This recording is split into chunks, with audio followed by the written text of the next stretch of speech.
Oh, there is no sound. Sound. Beautiful. I'm here now. Can you hear me? Much better. I didn't say anything important. Don't worry. Don't worry. I was just doing my morning spiel of how the market was collapsing and it's sunny and the trees are blooming outside. It's a good day. So, we're going to have a great day today. Let's go ahead, open in prayer, and let's rock and roll. Father, we thank you for your favor, for your blessing, for your presence, Lord. I just pray a blessing over everyone here this morning, Lord, that they would see increase in their trading. They would see increase in their personal walk. They would see an increase in their closeness to you, Father. I pray that you would pour out your Spirit upon them and that you would bless them richly in their endeavors. In Jesus' name, amen. Amen. Good morning, everyone. Latest movie. I think it's Stan, if I remember right. It's been a minute. Stan, Ricardo, MR, Dominique, good morning. Ricardo, JB, good morning. Glad to have you guys. How are you guys doing this morning? What do you guys think of the Sunday opening gap? What do we got? We got 380 points, 383 points, and then immediately following that, we drop another 600.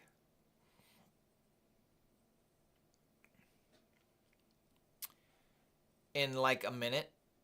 That's crazy. And now we are kind of just working our way back up into this area here. So, high risk. We hit the level that I wanted. Now, I want to take note of this. We opened below this level. To me, that's significant because I've seen this multiple times. When they want, to me, it's this way. If it was to open above this red line, this is a weekly low. Okay, see, we got that low right there. Boom, right there, smackers, right? Okay, we closed above it last week, and we opened below it this week. Why does price do that? Here is my theory. So, can you smallerize your circle? Oh yeah, that was my opening. I was testing out some different screens. I forgot about that. Thank you. That makes it so you can see my pretty face. It's not that important though. There we go. So here's the thing here, folks. Here's our weekly. We closed above it last week. We opened below it this week. I have a theory. We don't know where the new week's price is going to open.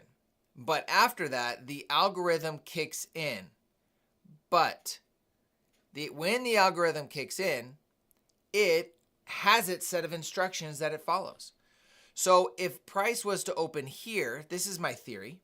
If price was to open here and we have a smaller opening range gap, when it makes its way down here, it's going to hit this level, which is a key level, and react and potentially start moving the other way. So what do? They're like, well, we don't want the algorithm. This is all Tyler, 100% Tyler right here. We don't want the algorithm to react at this level because we want to move price lower. So what do? They open below it, so it becomes irrelevant. Now it becomes resistance and potentially lower prices to come. That's kind of how I see this personally. That's just a personal observation, a personal reflection of it. We have our Friday midpoint right here. We have our previous day high and our previous day low. We got some monthly lows way up there. We've already expanded quite in a huge way. Here's our monthly candle, and we are only 7 days into the month, and in 7 days, we've dropped a ton. From 19,400 was our opening price, to we've reached the lows of 16,400. So that's what? 3,000 points? Pretty crazy. Pretty crazy indeed.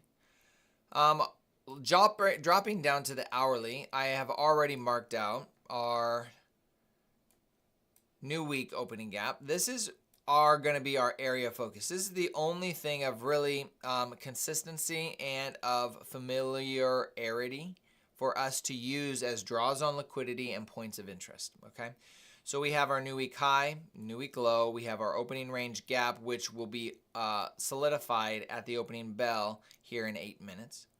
We have our Asia low, London low, and that is pretty much it, folks. We have our previous day low sitting right here. Okay, so everything is, as far as points of interest, is right here.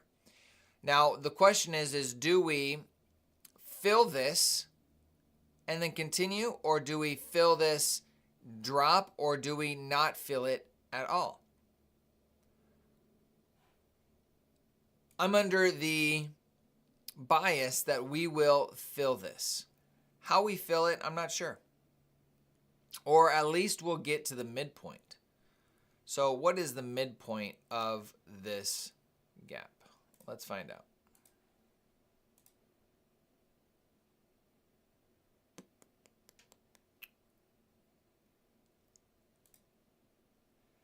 There's our midpoint. We've gotten pretty close to it already.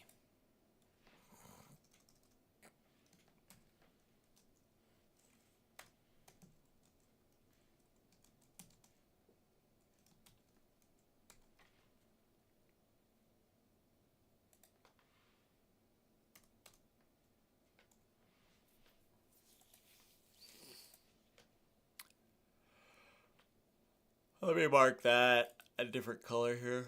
We'll make that blue to match that midpoint opening gap style here. So there we go.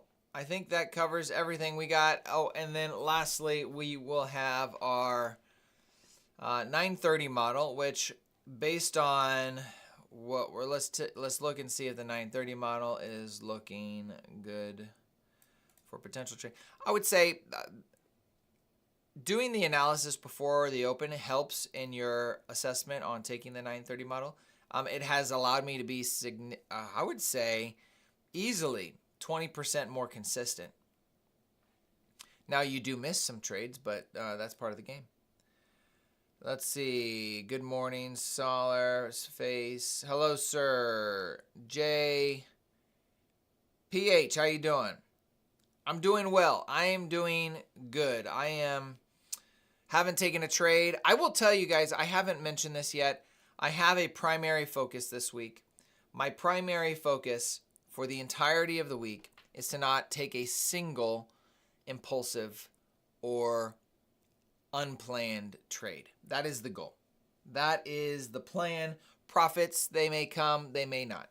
I really don't care. I need to make sure I am exercising discipline with my trading style, and because I want to size up.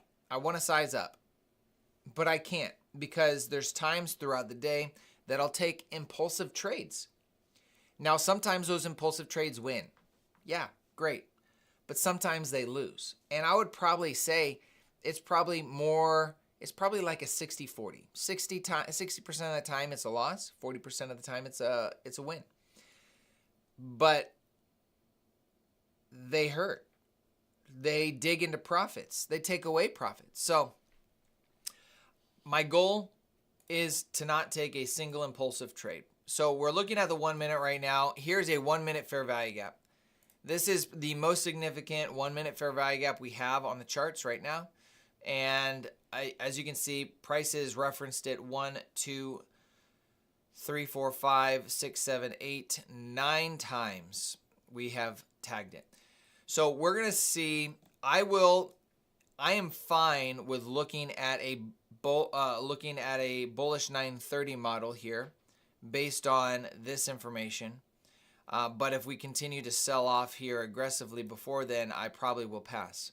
But this is, in my mind, will act as support. It will act as support. It's also an area for a breaker. We have a breaker area right here with this swing high sitting at 120. Let's bump up to the 15-minute. Let's get just a cleaner picture of it, okay? So we have a 15-minute fair value gap here as well that we're sitting in. And we have this low, high, lower low, and we've broken higher. We're sitting right at the breaker right now. So with us having our interest points right up here, this makes me want to see this breaker continue to act as support. So as far as a structure perspective goes, we also have this wick right here, this high, that we could see price maybe wick down into also for a breaker. Now this isn't long material, this is order flow material, making sure we have the right perspective on where price wants to go. We got 3 minutes still opening price, and we have a bit of reaction here. Just that in itself. Let's see how it closes. If it closes full body, then we're sitting here and we're waiting. But we're going to be patient. So no impulsive trades today. It's only going to be based on my plans. That means there's probably going to be a lot more sitting, a lot more waiting, which isn't as fun for you guys on the other side of the screen. I mean, who doesn't want to see action? So, Christy, first time here. Welcome. Blessings to you and your family. I pray that your time here is good. It's going to be a good day. So, thanks for hanging out with us. If you have any questions whatsoever, feel free to ask away.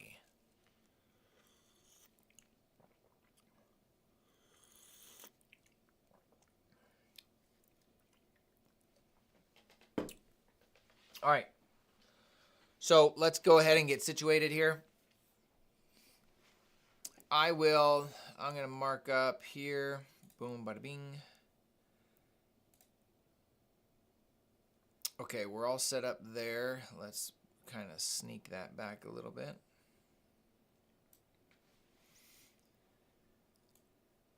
All right, so there's that breaker, and it tagged it to the tick, or went past it by a tick, but that's it. So at this point, we're wanting to see how price is going to react around this level here. We got 1 more minute.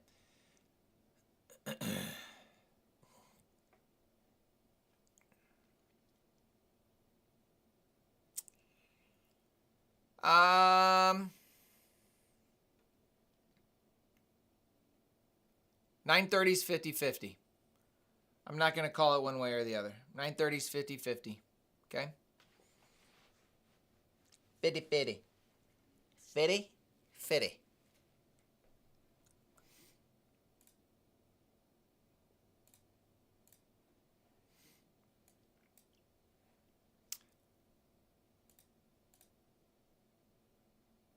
I'm not going to take it. I don't like that. Close.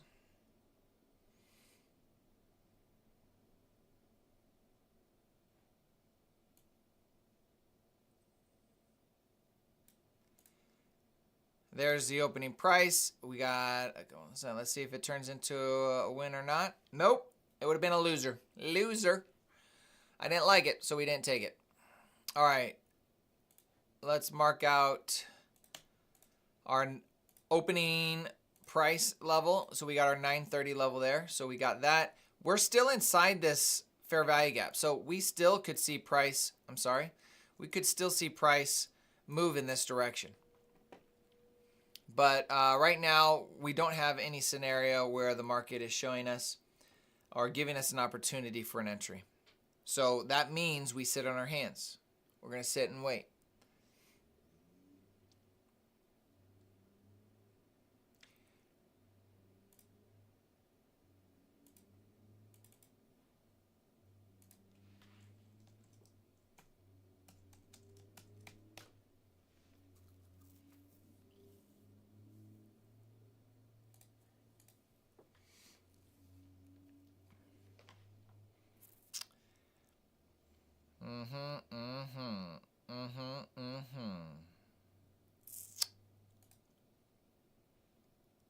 If you guys are appreciating the commentary and you're appreciating the analysis, hit the like button for me. Let's get up to 15 likes. Man, I've been doing this for over a year. No, not quite. Not quite. Actually, it'll be 2 years, April 15th, that I have, 2 years ago that I would have watched my first ICT video. 2 years ago, April 15th. Now you're like, wow, Tyler, that's pretty crazy. How do you know that? It's because I actually went back and I looked for that first video because it was significant. I went back in my history and I'm like, okay, when's the first time I actually watched an ICT video? I need to know this because it's going to be I want to keep track of my journey. So I actually went back and searched it. It's not like, oh my gosh, I was so blown away by that first video, which I was, that, you know, it was marked in my memory and I could never forget. No, that's not how it happened. That's not how it happened. Lloyd, good morning.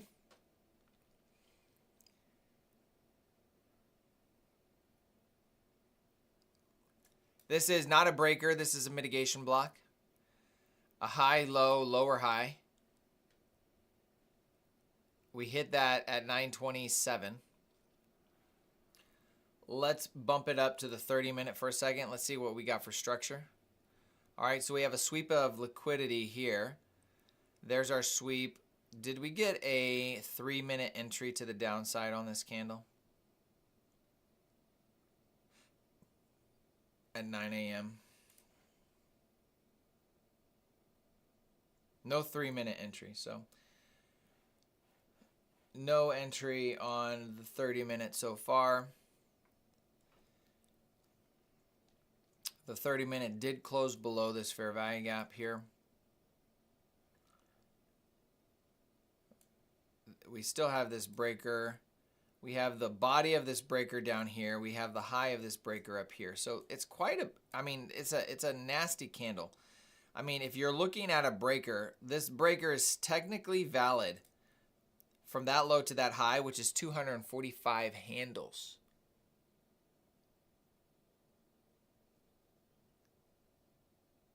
That's crazy. By the way, everybody, I had my biggest trade I've ever taken on Friday. I took a 135 handle move based off of the 3 p.m. reversal, which is an ICT model that he didn't teach, but I went back and I started just picking it apart, and I think I figured it out. It's worked. Let's see. I've traded it 5 times, and it's worked 5 times. I think I'm almost have more confidence in that model than I have in other things. It's pretty crazy. Excuse me.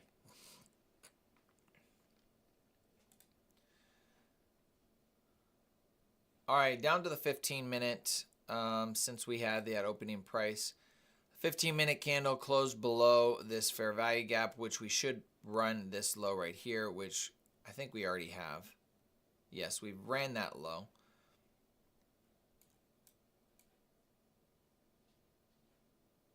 Am I going to look at this as a market maker sell model?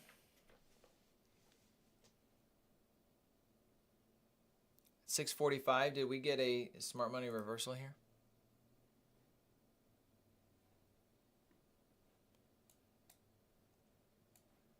Oh, we may have. There's our breaker.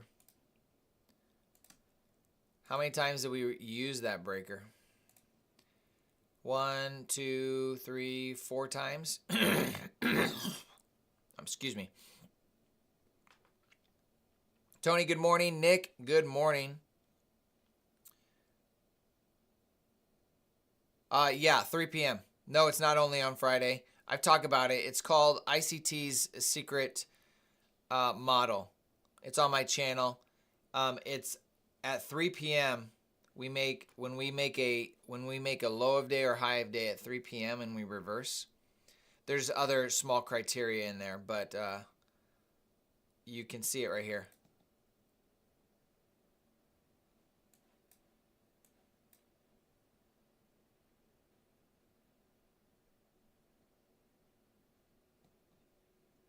Now, we eventually, at the last minute of the day, last minute, we actually ran lower, but here's the low right here. We aggressively run that low. We have an inversion right here. I went long at the inversion, found support, and then it went up. And that went a total of 290 points.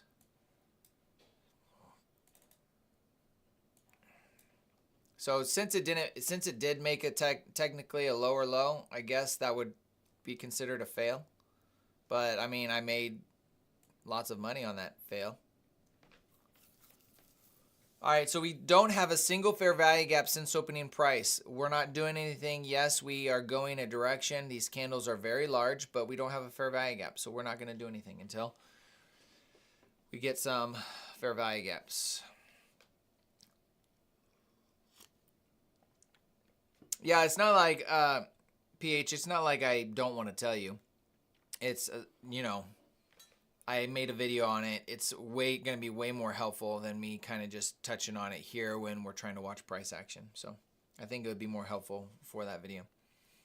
But I've been tracking, ever since I came out with that video, I've been tracking it in the Discord and posting every time we make, when that trade plays out and we're making profits on it in our strategies channel. So I keep track of that. The 930, we have the breaker and the inversion models. And then the most recent ones that we've added in there is the 30-minute and hourly reversal and continuation model, which I was just looking to see if we have a potential for a continuation here. We do, but we don't have an entry. We haven't had an entry yet. No 3-minute fair value gap has been moved into, and we're just kind of dropping. So we're about to run into this next fair value gap on the 1-minute chart.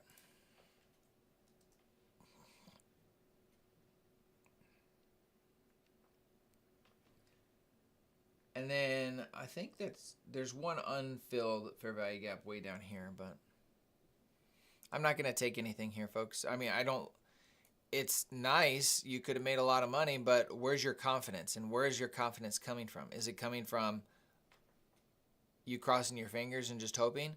Or is it coming because there's a specific model that you were getting into and you felt confident that it was going to continue lower? I don't have that. I didn't get that.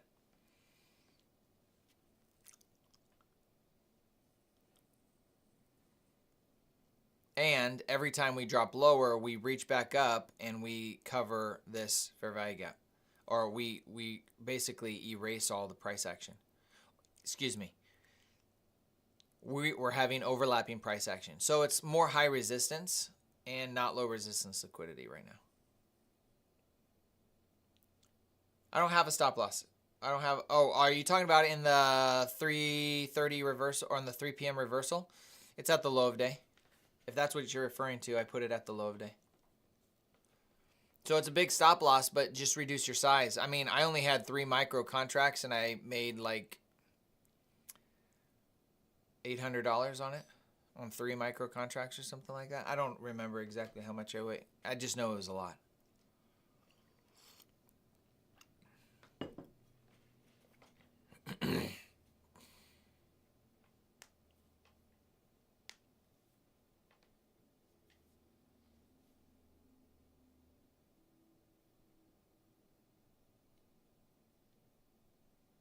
Yeah, so if I have a model, MR, my model is in an appropriate spot. Usually it's above the midpoint of an order block. It's above a fair value gap, or typically it's anywhere from, because I've reduced my size because of all the volatility, my stop loss is anywhere from 20 to 40 handles now. It used to be 10 to 15. Then I had to move it to 20, and then I had to move it to like 20 to 40, just because of the insane volatility we've been seeing. So I give it that space so I can set my stop loss in the appropriate spot. For example, we have a breaker right here, right? High. We have a high, low, higher, high, and we run lower. Normally, my entry would be right here as soon as we hit that level, right? So if I'm looking at this price action, I would want my stop loss to be above this down close candle, because that's an order block. So there's a good chance that it's going to stop somewhere here. So if I go here and say, all right, well, that's 43 handles. Do I want to, is that an appropriate stop? Well, in this case, I would have been stopped out even at 43 handles. So then that makes me think, all right, if we haven't gotten up here yet, maybe I shouldn't take it here, and I should take it maybe a little bit higher, because I want to get my stop loss closer to this area. And so then I'm figuring out, okay, what about the week low? Let's take it based on the week low. Stop loss is still 40 handles or so. Where does that land in regards to price action? Okay, it's really close to the swing high. If it goes any higher than this, I would really consider it invalid anyway. So this seems like an appropriate spot. So then I would take my entry here, stop loss 40 handles, because I'm looking at my stop loss in correlation to the price action. Where does it make most sense to place that stop loss? And I've obviously widened my stop loss from 10 handles to 40 handles. I mean, the market has changed quite drastically since Trump's got into office. And so we have to adapt. And this is kind of me adapting.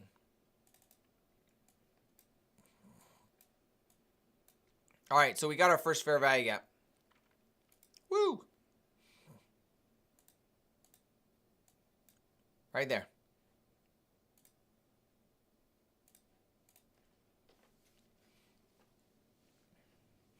Notice how it's overlapping with the low of this up close candle, which is an order block.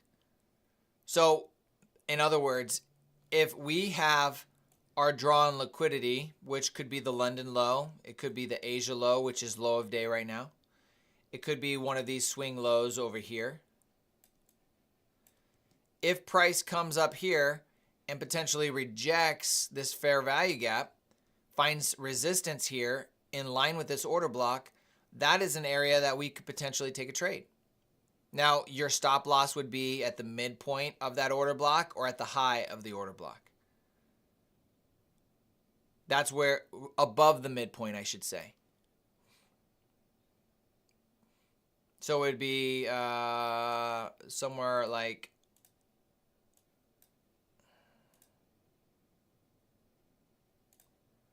it would be above that dashed line. So then we're going, all right, does this trade make sense if we go here? What would my stop loss be if it's above that? 43 handles. See what I mean? Everything seems to be about 40 points now. So it's like the risk is so much higher here. All right, so we came into that level there. The question is, did we sweep any lows? Well, we did hit a breaker. So I would be waiting for the close of these candles to see if we reject. Am I going to take this trade? No, it's not my model. I'm just talking about order flow and how you can trade off of order flow. Because I don't think we've hit the low of where we may want to reverse. I think we still potentially could go lower. So if our drawn liquidity is still lower, then this is a legitimate entry. It's just not one of my models.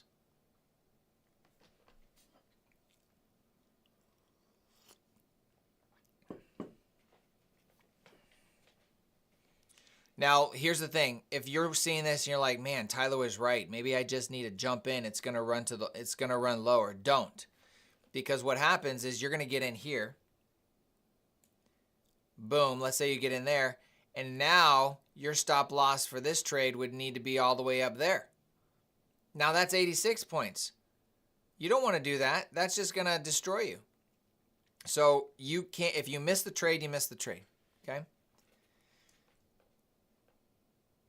And in fact, look at this. I'm wrong. Now, this is why you want to wait for those closes.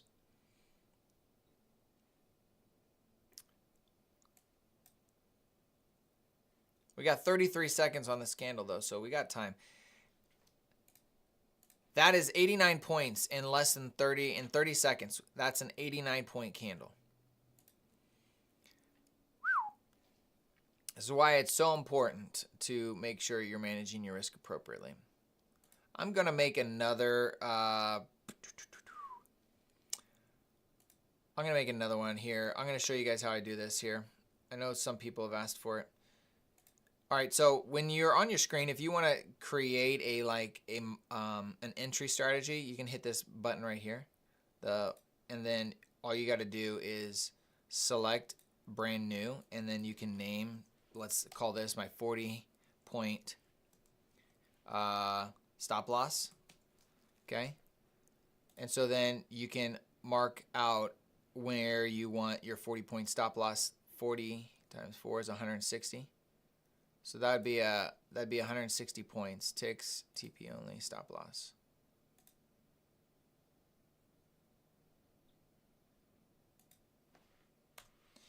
We're gonna make a stop loss at 160. It's gonna be a stop. We'll save it. So target right now, we'll just put it at 80.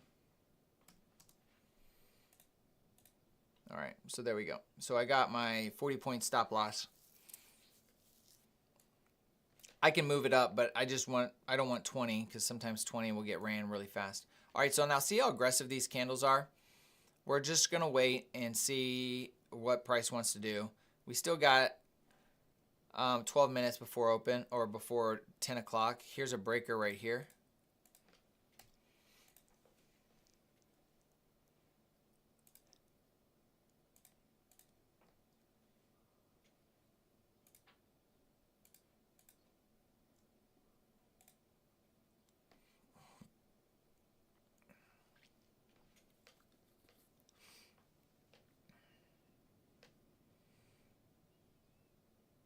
That's pretty aggressive here, folks.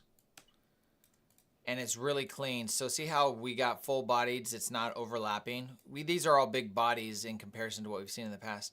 But it's very clean and it's very direct.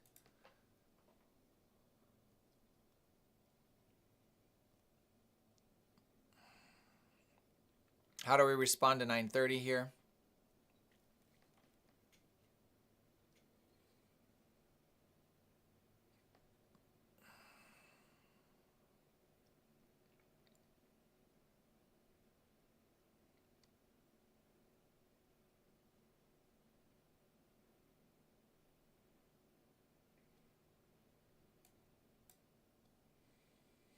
Got a lot of low resistance liquidity. To me, this is the move right here. So now we're looking for, where is our potential entry? We have a potential entry here at the breaker. And if we get above this fair value gap, which let's remove that. If we get above this swing high, this is also a potential breaker right there. So we're just going to watch and see how price reacts to right here. Hiro, how you doing? Is a fair value gap considered mitigated if the wick touches the top or through it? Not touches the top, it needs to go into it. So mitigated is a very loose term. It can be mitigated multiple times. Okay? It is completely mitigated when it's completely filled.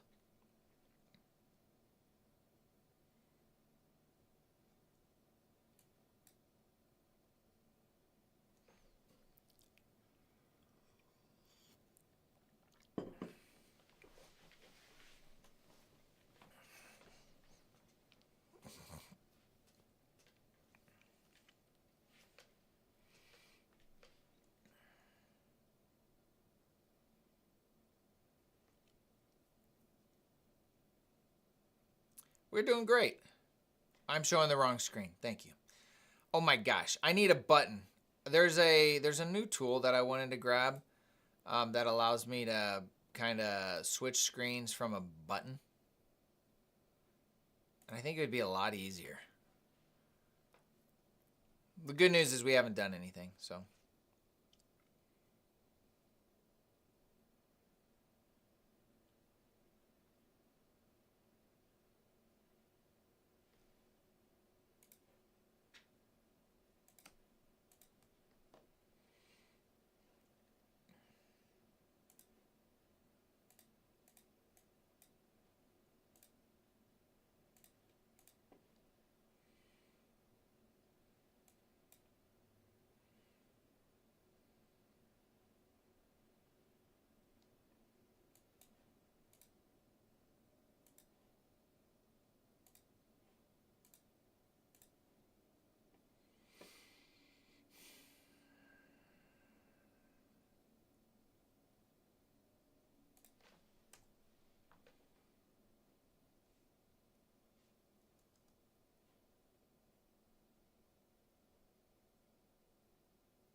847.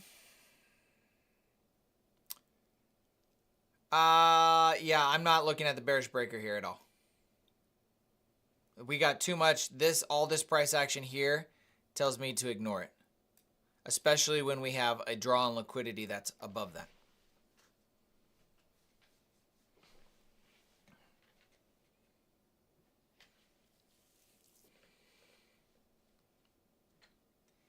And it's just not giving us any type of pullback. It's just pumping. That kind of stuff's just crazy. Not a single entry. My next potential entry was going to be right here. We have a breaker. If we dipped into that fair value gap, I was going to use that as my entry. It was right around equilibrium. Now we're in premium from this range, which makes our trades to the upside less probable, meaning we have a higher chance of getting a bigger pullback than a smaller, quick pullback for a move higher. I like to get all those trades below equilibrium. Like this one right here. See this candle right here, right below 930? We kind of just dropped there real fast and exploded higher. It was right below 930 or right below equilibrium. Discounted for bullish moves is the best place for your entries. Premium, you can get bigger retracements. So it's less attractive to take your long here because you could get a bigger pullback.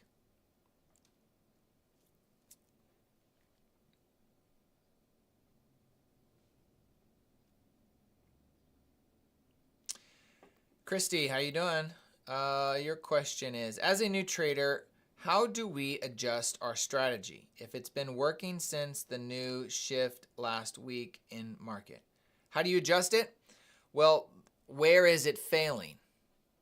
So you have to do some investigative work and identify what's not working. Is it your targets? Is it your entries?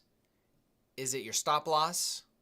Those really are the three areas that you really need to identify. What area is it really not working in? Is it being violated every time? What model are you using? So some of those questions, if you can point those out, I might be able to bring some clarity. All right, so there's no, I don't like that one. Guys, it's going to go all the way up there, and it's going to run this level. And we're not going, or I'm not taking a single trade from it because there's zero entry. I haven't had an entry. There's the only potential trade would have been here with this inversion right here. Well, no, this inversion right here, but it blew right past it, which was the first fair value gap. Ever since then, we don't have a fair value gap. Our last fair value gap on the 1 minute is sitting right here, and I'm grouping two fair value gaps together in this. That's the last two fair value gaps.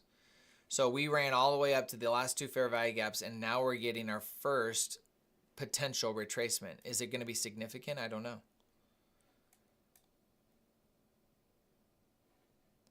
But this is also considered, you could see this as a breaker right here, right at that new week opening gap high. Oh, that's supposed to be low, guys. So another reaction point that I really can't take because I want to see a deeper retracement.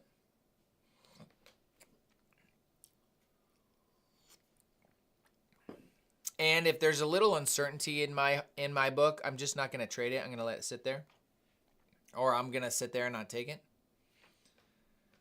We've already ran and used this breaker multiple times, so we're going to ignore that. If we can get a close above this, I'll see if we can get a 20 handle sprint. 10 seconds.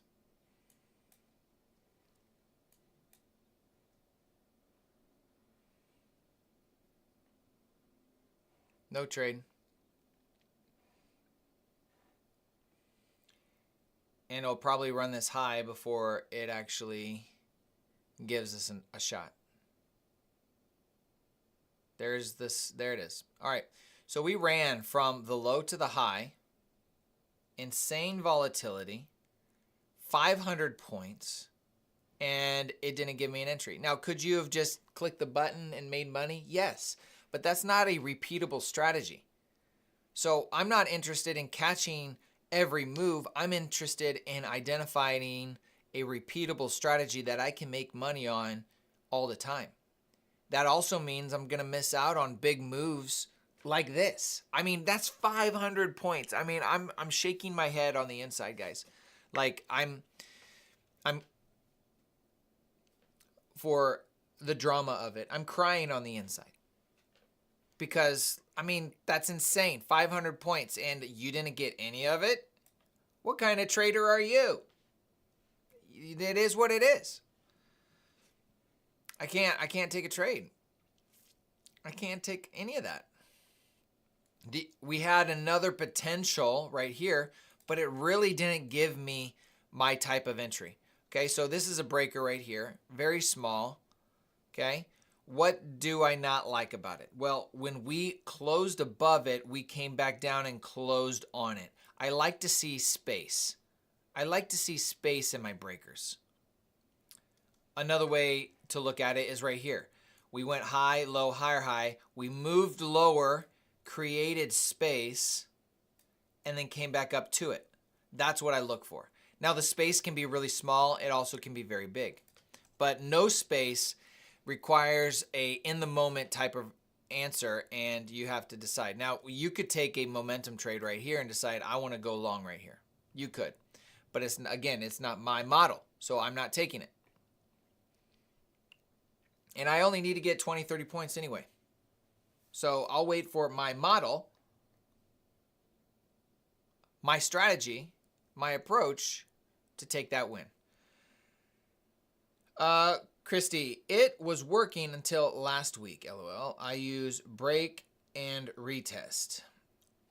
Okay, so, but last week I was jolted from market changes. Here's the thing, Christy. What other criteria are you looking to determine that break and retest is a good trade for you? It's not a bad strategy. Like this could be a break and retest right here. Why would I say, yeah, I could see you taking that trade? Why? Because we have draws on liquidity that are higher.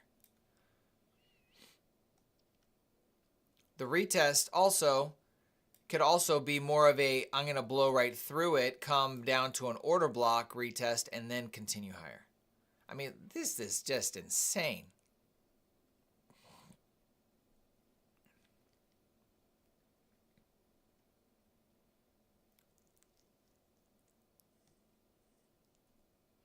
I've been on the other side of the screen of traders sitting in here talking how they missed a move, or there wasn't a trade and they're not going to take it. And I was on the other end. I took a trade and I made money. And I'm like, yeah, I got it. I know what I'm doing. Oh yeah, okay. I'm comparing myself to this guy on the stream and he didn't take the trade. I did. I saw it. I took it. Oh yeah, I feel great. And I remember doing that and I was just like, you know what? I was immature at that point. Because I think there's more value in being able to sit out and not take this at all and be okay. And I'm verbally telling myself that right now because it's been my primary goal this week is not profits. It's not taking impulsive trades. This week's priority is to take planned setups, planned trades, because I want to size up. And I can't size up if I keep taking impulsive trades. It'll just destroy me.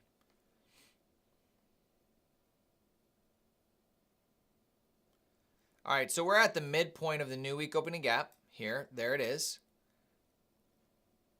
We have our low and our high. Let me just change that here.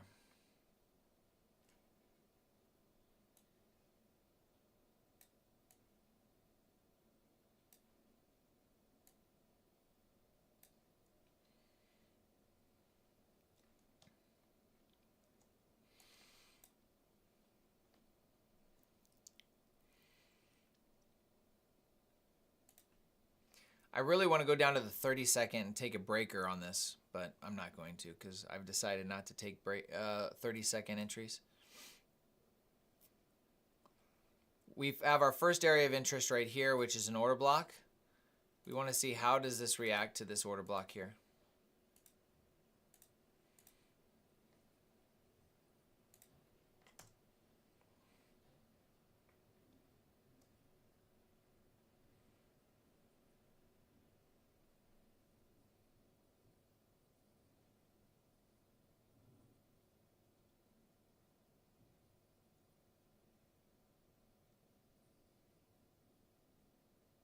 There's an immediate rebalance. That can be an entry. I'm not taking it because it's not an entry model for me.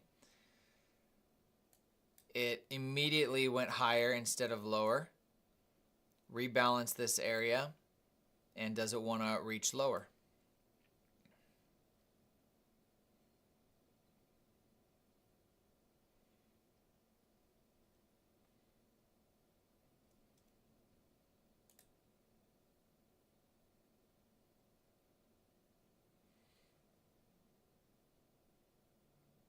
There's 30, 40, 50, 60 handles from that immediate retest right there. Boom.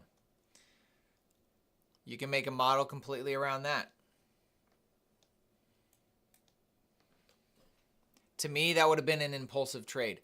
So when I say impulsive trades, that would have been an impulsive trade for me. I'm reading it, I can see it, but me taking that would have been an impulsive trade because it's me reading order flow, which I've gotten a lot better at, but still I've been wrong on reading order flow. So just taking a random, oh, there's immediate rebalance, let's go short, boom, that should play out, has been wrong in the past. And so that's why I got to stay away from those kind of entries. They work. I call them out, but it's not always the best. We got a series of up close candles right here. See the solid green candles here? I want to see it get back down to here.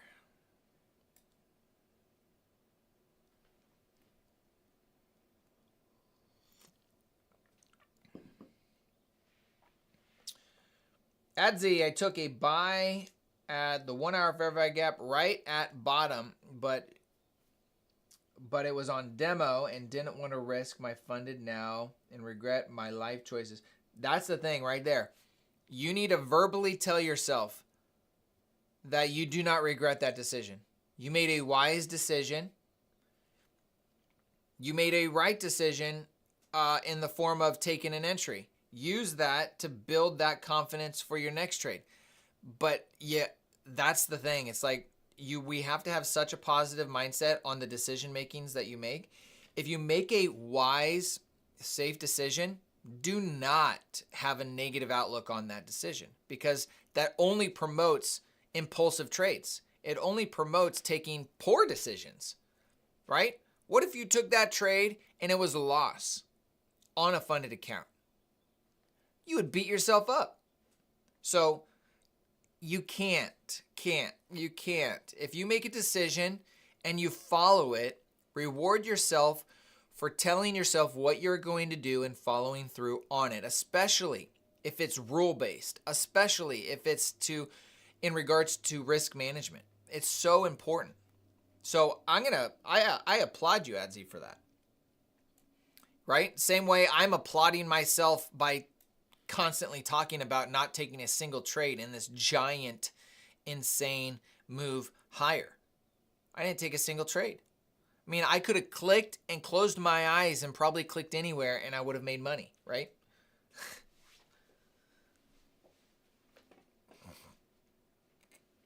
Top step froze, wouldn't allow me to take profit, also blasted through my stop loss, resulting in a loss. This volatility is not good for prop firms right now. I will tell you that. I don't think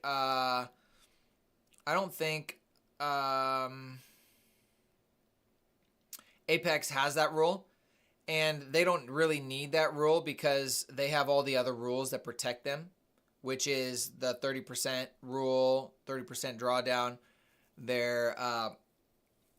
the 30% profits of the day. They can reject anything, so it really doesn't affect them. And if you trade based off those rules, it won't affect you either.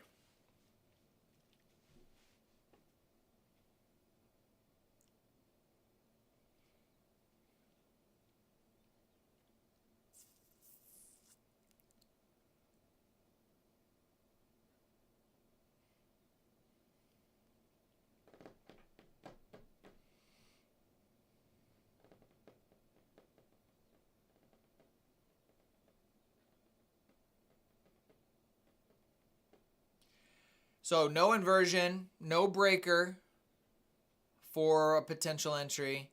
We didn't take the 930 model. We haven't taken a single trade, single entry here this morning.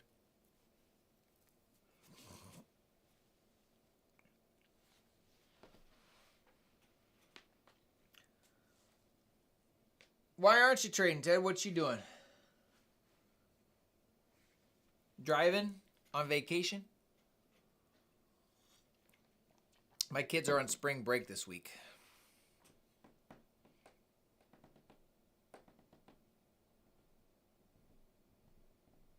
If you guys are appreciating the commentary,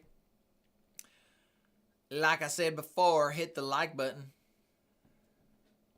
Let's get to 17. I want 17. Let's hit 17. That's the number, folks. Well, I hope you feel better, Ted.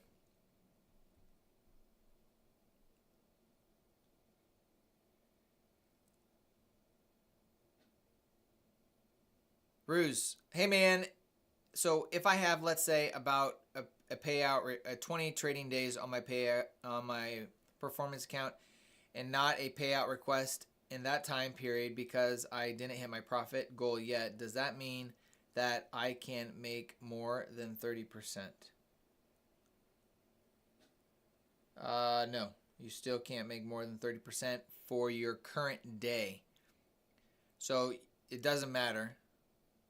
The rule is between your payouts, at any point in time, if your balance is $3,000, your 30% rule says you can't make more than $900 for that day.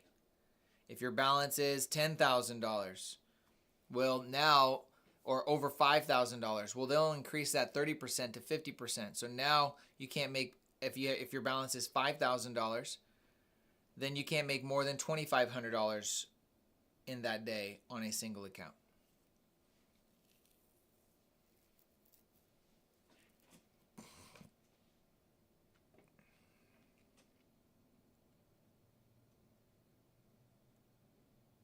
Yeah, they don't care. It's not that's another rule that they want to make sure your biggest trade is not more than 30% of the balance of what your profit is. All right, so we got now some major candle movement here. We're watching this opening range gap right here. We're going to fill that. And then now we got our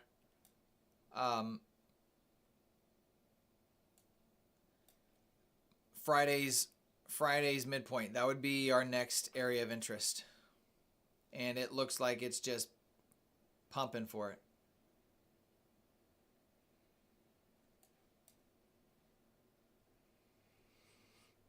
It's running for this level here, folks. That's what it's going for, Friday's level.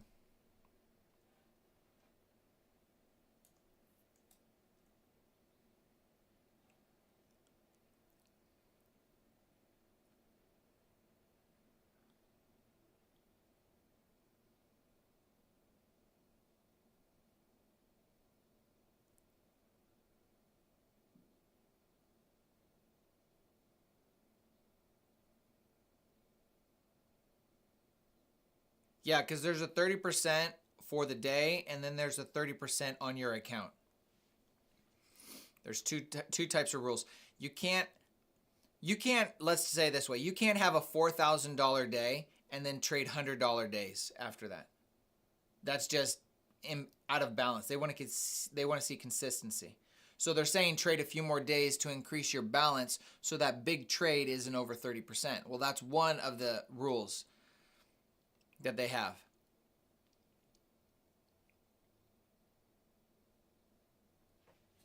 So you're trading a few more days to increase that balance. So whatever your biggest trading day is on the last 20 days you've traded, let's say if your biggest trade is $1,000, well, you want to make sure you have a balance above $3,000 to get a payout. Now, I don't keep track of that one as much, so I'll just request it. And if I don't get the request, if I don't get it, I'll just stick to making consistently 150 bucks per day. I don't understand. Why does this show completely green and this is showing lower? Am I on the same account here? Do you guys see what I'm saying? Look at my execution chart. I have a down close candle here and none here. What the heck? Look at that. That is just insane. There's no entry, guys. There's just no entry for me on this. I mean, if I didn't have the new rule that I'm having this week, which was not taking any impulsive trades, I probably would have made 100 handles today. There it is. Just hit. Just hit. I don't know why it's doing that, though. Let's jump to the 15-minute here.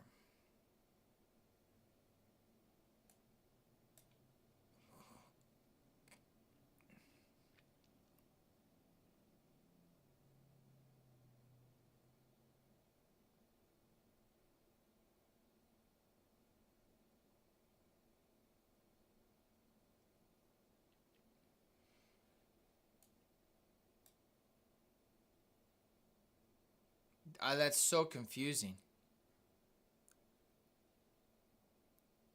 Sorry, folks. We're going to jump to my execution screen because that is the only thing that matters in my book right now, because that's where I'm going to take my executions. So I'm not going to really consider TradingView at the moment because it's completely different than what I'm looking at right now. Completely.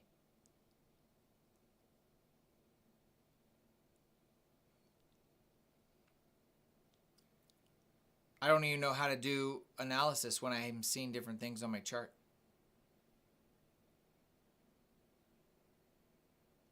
See you, Ted.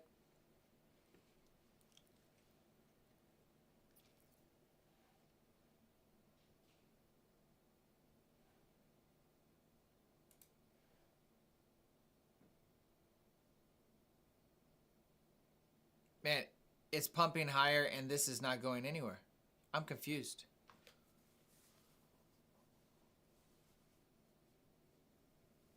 Yeah, I mean, honestly, guys, with how much volatility is here, it is better for you to sit out.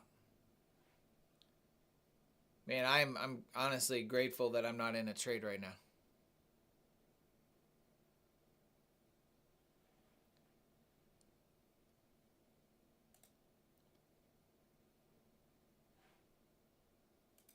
I mean, look at my chart and compare the two. We're talking the same contracts here, folks.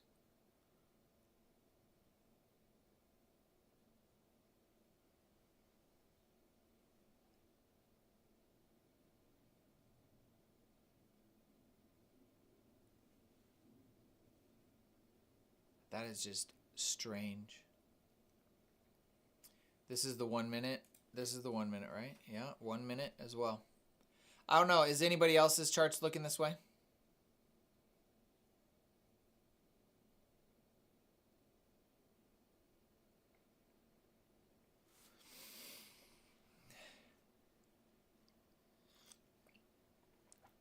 I mean, my main chart is saying we're at 18,300. My execution chart is at 18,200. It's a 100-point difference. I'm not taking nothing. Nope.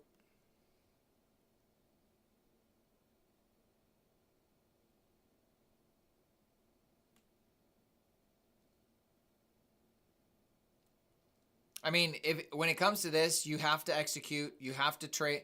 If your execution on TradingView or a Ninja Trader, you have to execute there. You can't watch TradingView. So, we are now caught up. This one candle, that one candle went 150 points, folks. No, 250 points.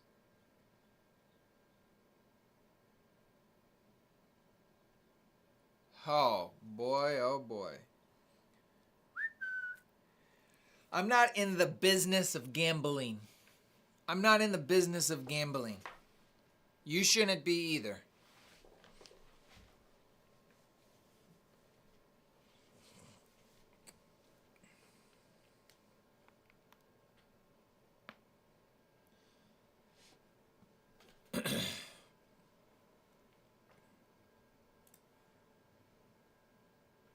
All right, we just swept a high into an hourly fair value gap. Let's see if it wants to retrace a bit here.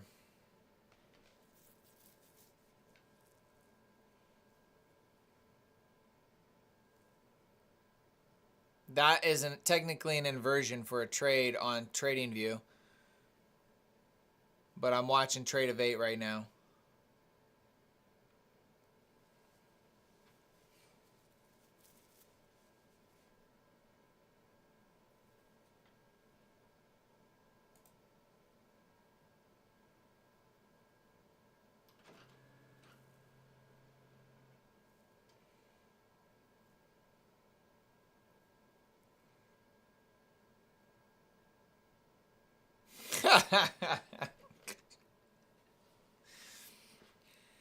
I don't know about that. Throwing up my hands. Lord, please. That's kind of what I'd be doing. Is it working?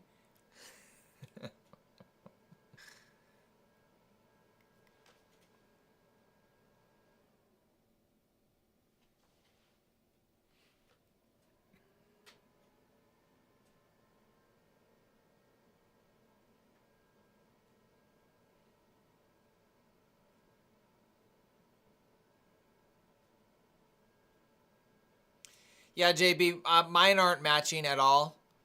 So we're just sitting here. Technically, this is a breaker on Trade of 8 right now. Man, everything wants me to take it right now. But I'm not going to.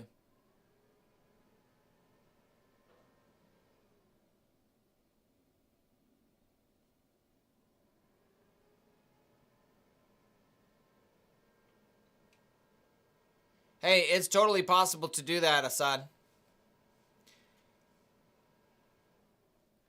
So I said I wanted to take that breaker right there, and I didn't. And, well, there's 100 points. I'm just not going to do it.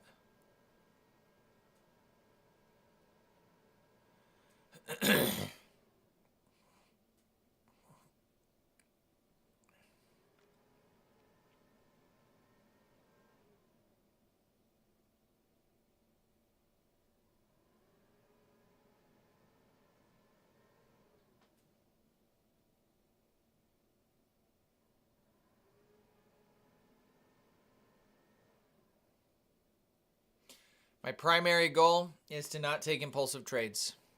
That wouldn't have been an impulsive trade. That would have been a legitimate setup, and I could have decided to take it. But I didn't, and now it's down. Now that would have been 200 points.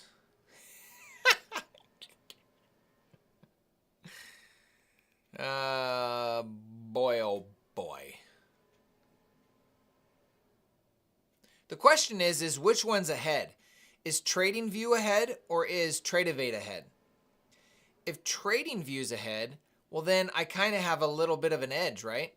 I could execute on Trade of 8 knowing that TradingView went lower. 1760 and we're at 17,850. Right?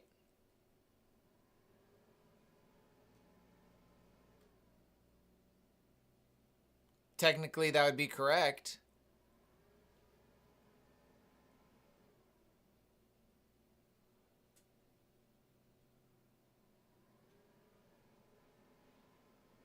I'm sitting here reminding myself that I don't gamble. And this literally, even though it could work, it's gambling. I mean, it's 100 points, guys. These lines are 100 points. That's 50 points. 50 points right here.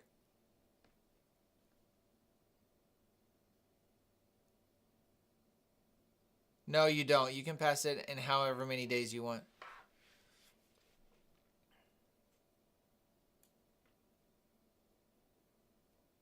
Oh, that's just, to me, this is just crazy. To get this in the screen, I'm looking at 100 handle lines right here. 100 point lines.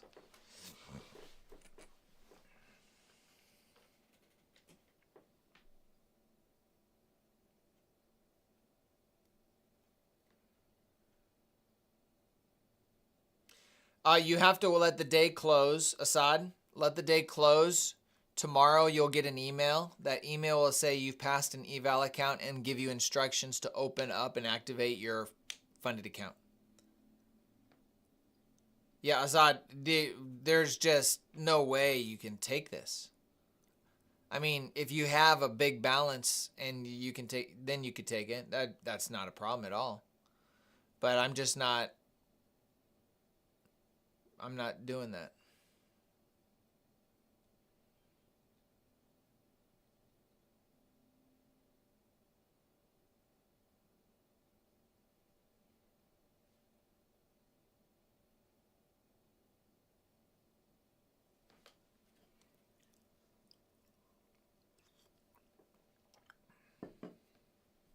And here's what's going to happen. Somebody's going to post on Twitter or X, and they're going to be like, guys, I had a 500-point move. My biggest day of all time. This is amazing. You're going to see that. And you got to already prep yourself that you don't care. Because you're not competing against other people. You're competing against yourself. And you mastering yourself. Mastering your emotions. And today is a day you get to exercise that. Today is a day you get to exercise being disciplined. Maybe you have your model. Maybe you can accept the risk. That's fine. Take the trade, follow your model, whether it wins or loses, right? But don't let the emotions and the greed or the envy of other people's trades, however it happened, manipulate you to do things that you know you shouldn't be doing. Right? Really, it's envy, it's jealousy creeping in to try to get you to now disrespect your own rules, whatever your rules are, and take a trade that is inappropriate. Because somebody else did it. We don't know how they did it. Maybe they went like this and clicked the button. Who knows? I don't know what they did.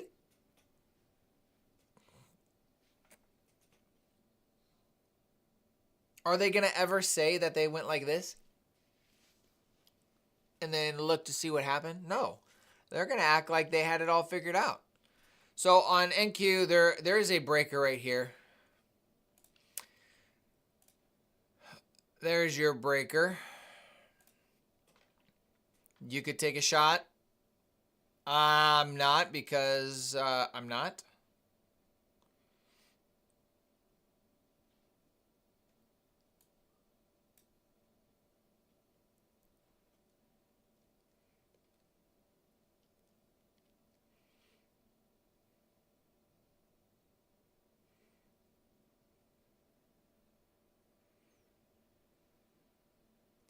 That should play out here, folks. 1 micro. Do I want to take a shot? This looks by far the best that we've seen.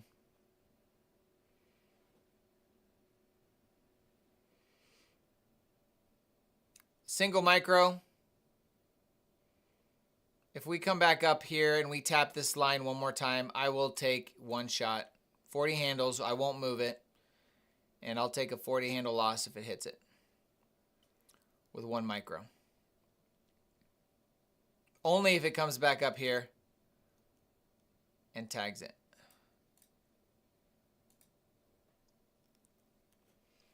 But in this market, hesitation is your worst enemy. And I didn't take the trade because I wasn't sure I wanted to take it. So now I'm going to let it play out. I mean, there it is. There's 150 points. 200 points from that entry. If we were to took it at 17,650, we're at 450. There's 200 points. We're at 400, 250 points.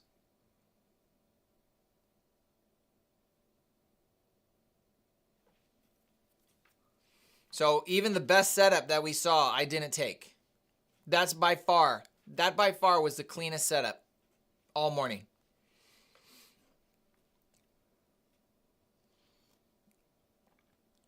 But I just didn't take it because I don't want to deal with this huge amount of volatility. And then I decided, okay, well, I'll take one shot for one kill.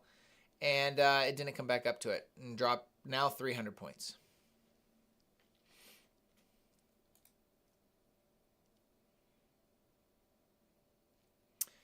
Thank you, sir. Don't even want to look at the charts with how ugly the discrepancy is. Yeah, I mean, if I'm looking just at this, I don't know if executions are going to work or not. I mean,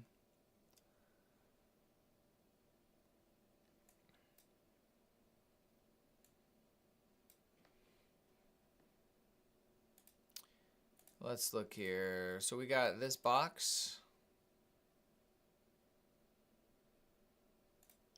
Close below that would be an inversion.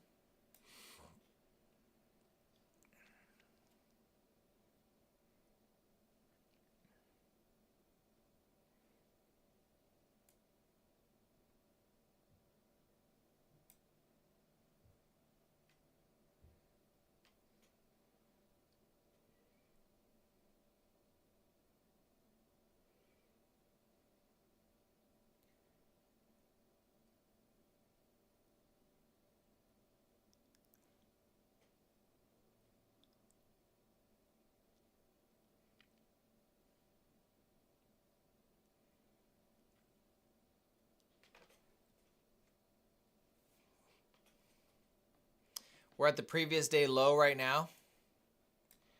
At the midpoint of the new week opening gap.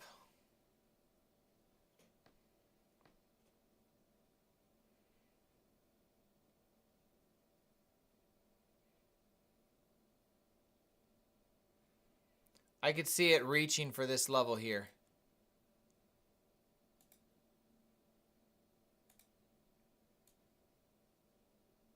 I could see it, and I'm going to put this more on screen since I'm using that as well. I could see it reach for this level right there. Order block, rejected.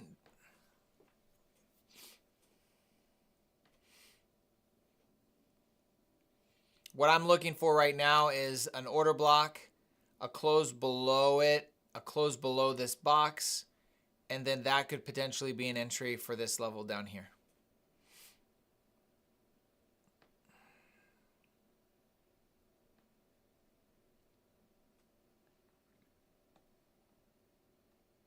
I'm connected to it. I haven't tried to take a trade, so I don't know if I'm going to have any issues or not.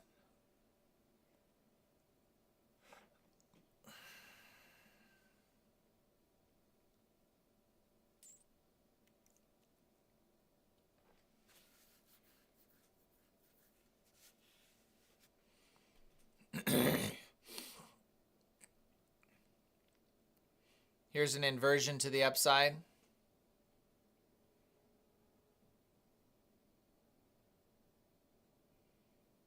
Let's see if it closes. I mean, that inversion is 125 points. You're risking 125 points.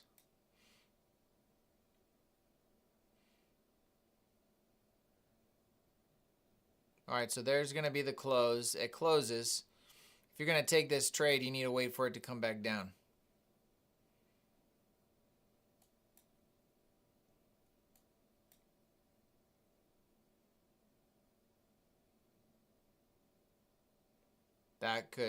That would work.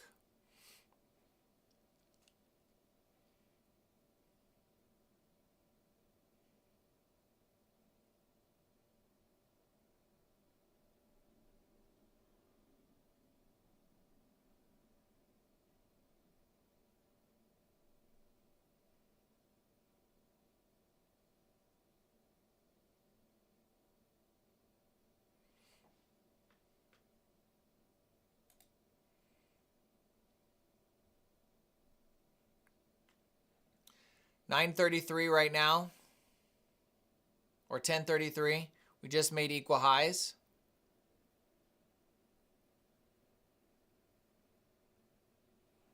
You know what? I'm curious. I'm going to jump over to NQ5, and I want to see what that looks like.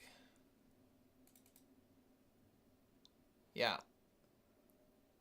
Chart still is different on this chart.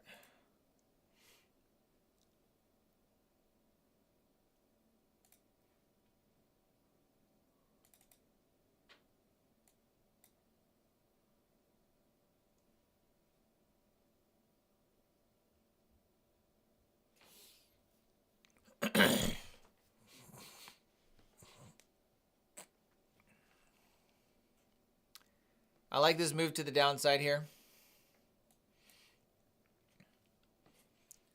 I will give myself one trade. I don't know where I'm going to take it. I like this inversion. There's the close for that inversion.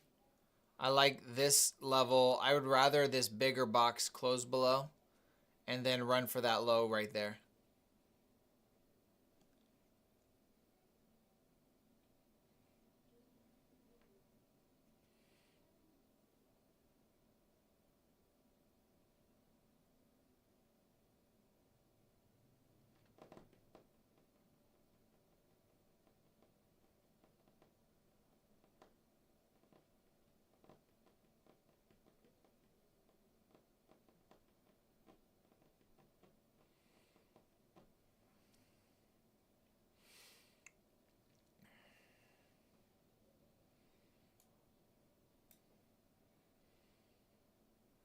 All right, I will take this if it closes below.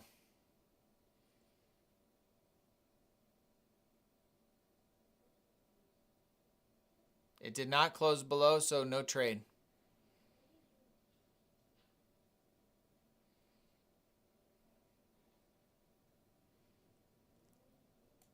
Probably going to run that low before we have an entry.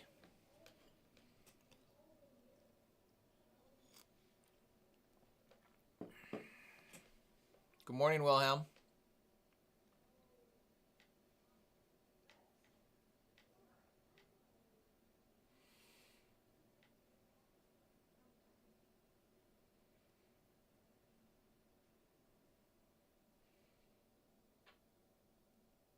I personally don't like a close below it now because that wick is too large and it came really close to that low. Unless we aggressively start dropping, I'm not interested in it.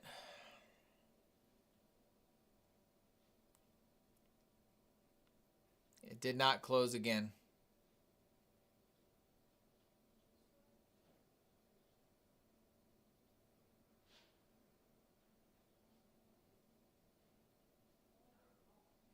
If it stays down here, no, I don't like it. I don't like it. I'd like to see it tap up here and then come down.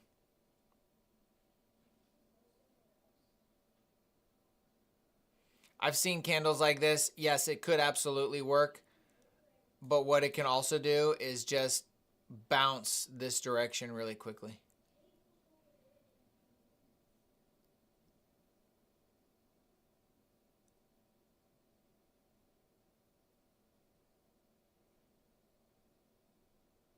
And it's too close to that low.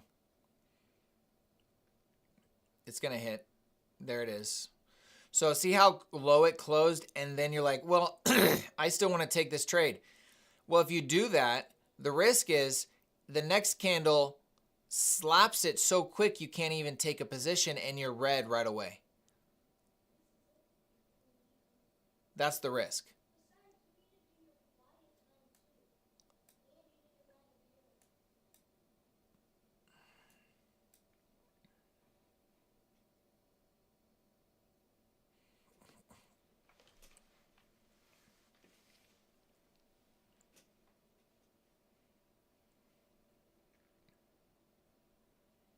And you would have had to deal with 75, 80 points of drawdown.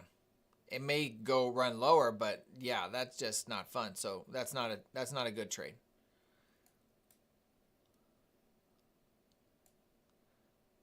The best entry we've seen was right up here. Was the breaker right there. That would have been beautiful. I like that. A retest right there. An immediate retest. If I was not on my impulsive trade rule, I would have taken a short right there. The retest of that line after the breakout, I would have taken that, unfortunately. And it's a 50-50 on it, on if it wins or not, because I could see this just collapsing right now. But I could also see it run the other way. To me, that's another example of an impulsive trade I'm trying to eliminate from my trading. We closed lower, immediately came back up and retested it. That is a breaker slap, and then with a big drop potential. See, right there. Even just that wick below. Hey, Ty, I hope you're doing good, man. Jordy. Doing all right. Haven't taken a single trade in this chaos. No trades. No trades.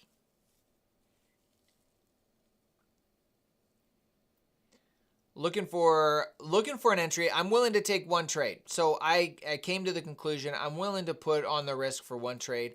I really wasn't willing to put on any risk when we saw all this. And quite frankly, all of this, we didn't have a single entry in this move higher. Look at that. These look like pennies.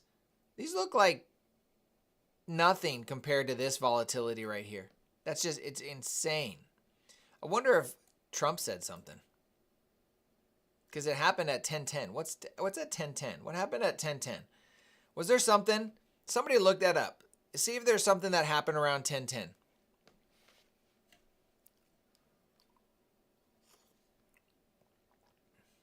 I'd be curious.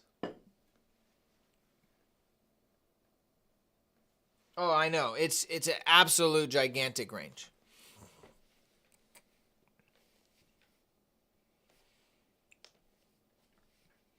I was probably really close to taking one trade, and I said no, I'm not going to take it. And then it ran. I'm like, this is the best trade of the morning, and I should take it, but I'm not going to. And then it ran 300 points.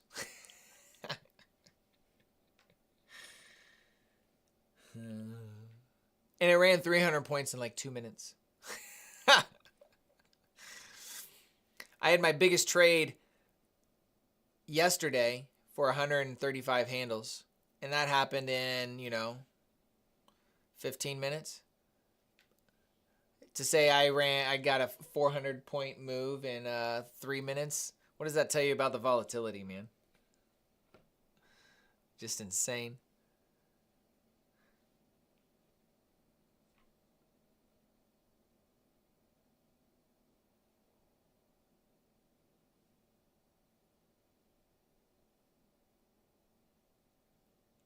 Oh, yeah. I mean, Manny, I know that he did tariffs. He did that last week on April 2nd.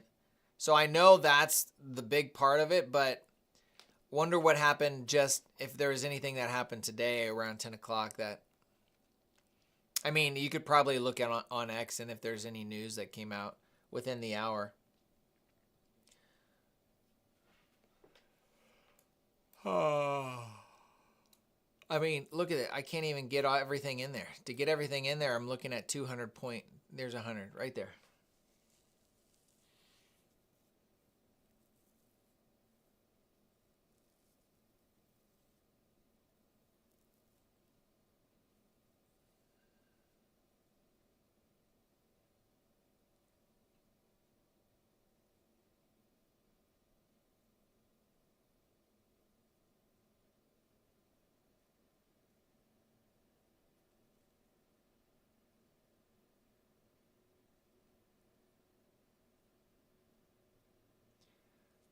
That is definitely new news. Why would they wait 90 days? Freaking put it on there and just be done with it.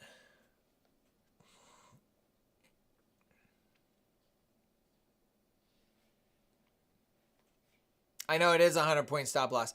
But if you do a single micro, oh, it was fake news. If you do a single micro, 100 points is $200. So you're risking $200 for a 100-point stop loss.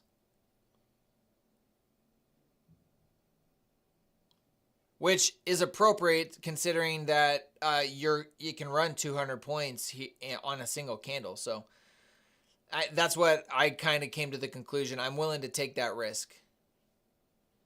I'll risk $200 to make $400.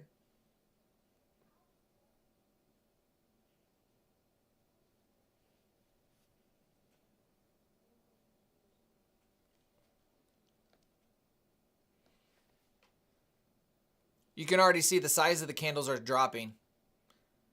So volatility is slowing down a bit.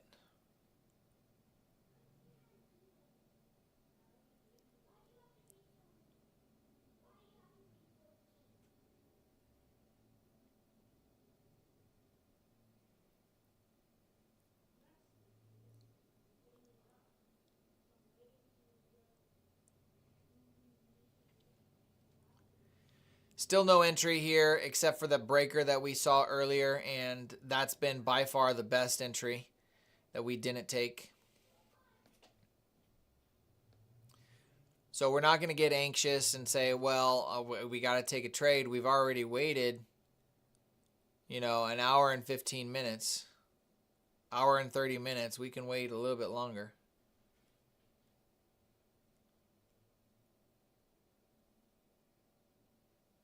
Yeah, I know, Jordy. It's crazy. Honestly, you're exercising your ability to by not taking a trade is also very important. So whether you take a trade or not, I think there's some valuable stuff we're getting out of today.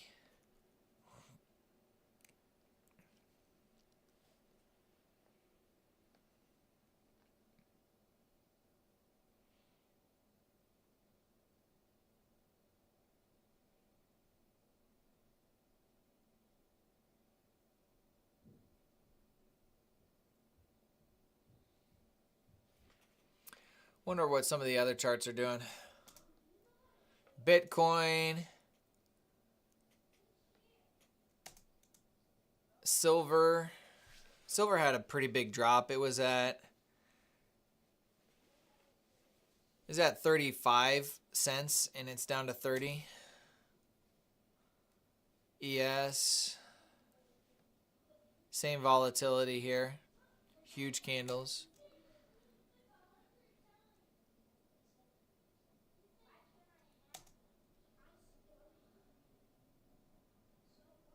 Gold is down.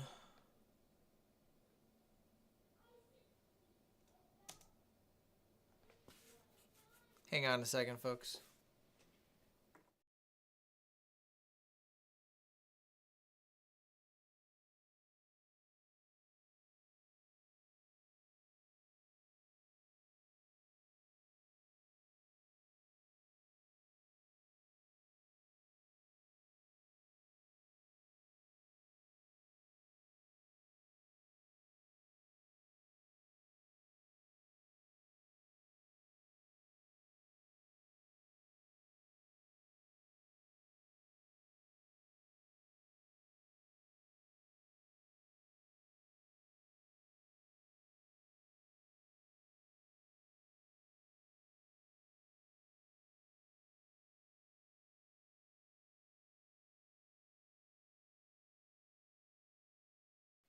I have kids at home today, and with kids come bickering.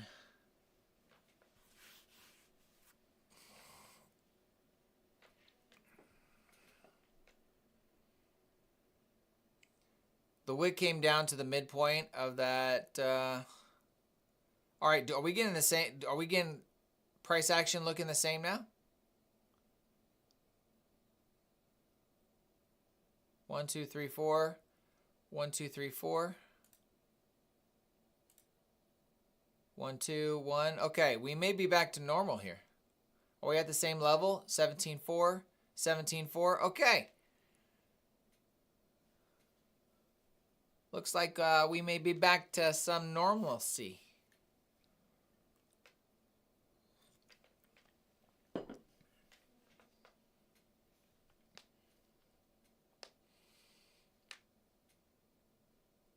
Yeah, with this volatility, folks, I'm only going to take one trade. It's either going to win or it's going to lose, and then I'm going to be done.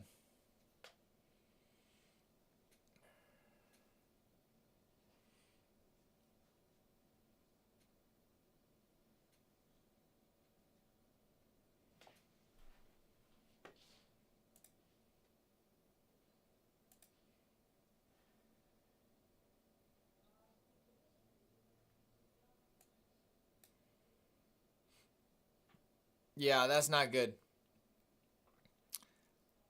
This is a range that just could make price action really unpredictable.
All right, so we got an inversion here on the 1 minute that just closed.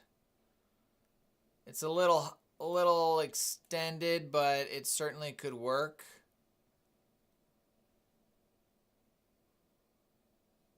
If you want to wait for it to come back down to that order block.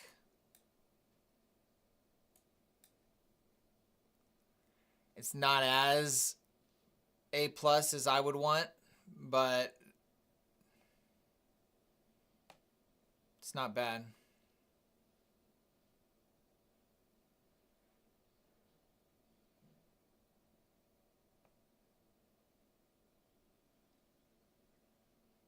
Did I catch the amazing short? I did not take a short. I would consider taking the breaker to the downside, raise the king, but I did not take the breaker because of the volatility and just let things play out, settle down.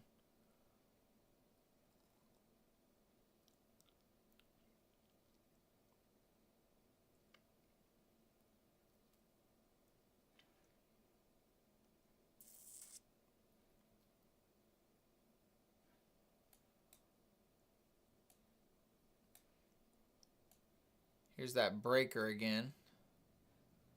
We could probably even put this on that low there.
My question is do we want to get above these wicks? That's the question I have.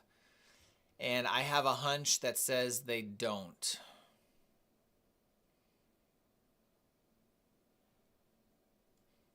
These levels here. Do they want to get above that?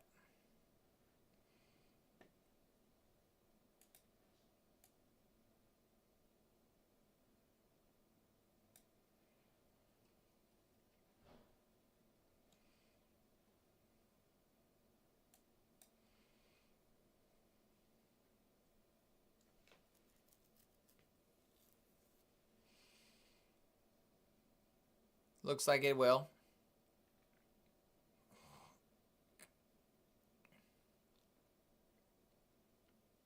There it goes.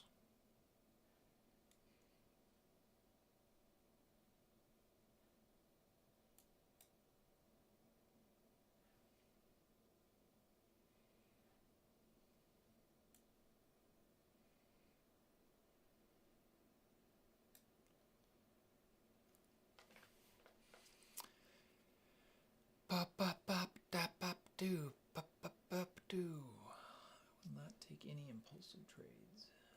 Only plan setups.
I don't want to take a long. I don't think I want to take a long. So I'm not going to look at this breaker as an opportunity for a long.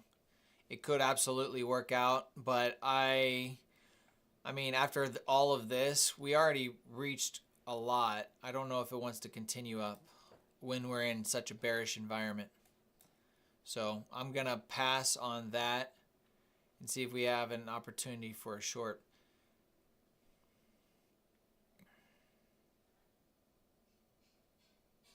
Yeah, I mean, the 10, that's a bullish breaker right there, 1033. I'm watching that. But I think I'm going to pass on it. Based on how aggressively we already grabbed all these levels. We already went into yesterday's 930 and opening range gap already. So, makes me just want to pass on that for right now.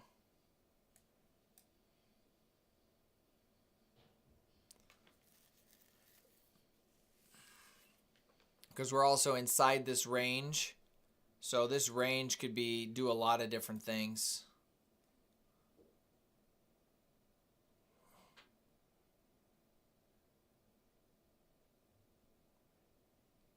There's an order block there. So it makes sense. We got a nice order block here. We got a breaker here. You probably could get a reaction for 10. Or you could probably get a reaction for 50 points here.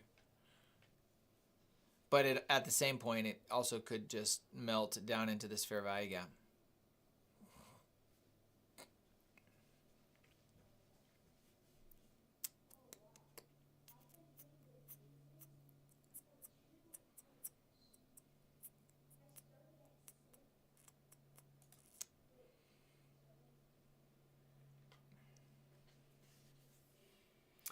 It's 10 o'clock or 11 o'clock.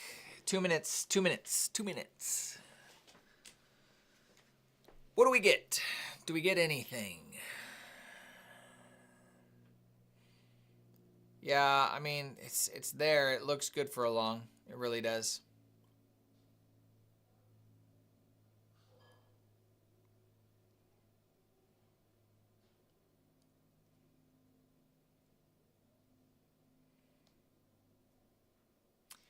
I think the high volatility is causing hesitation on my end.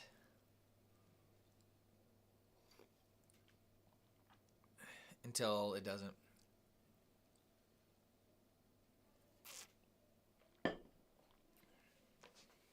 Tony, you take this?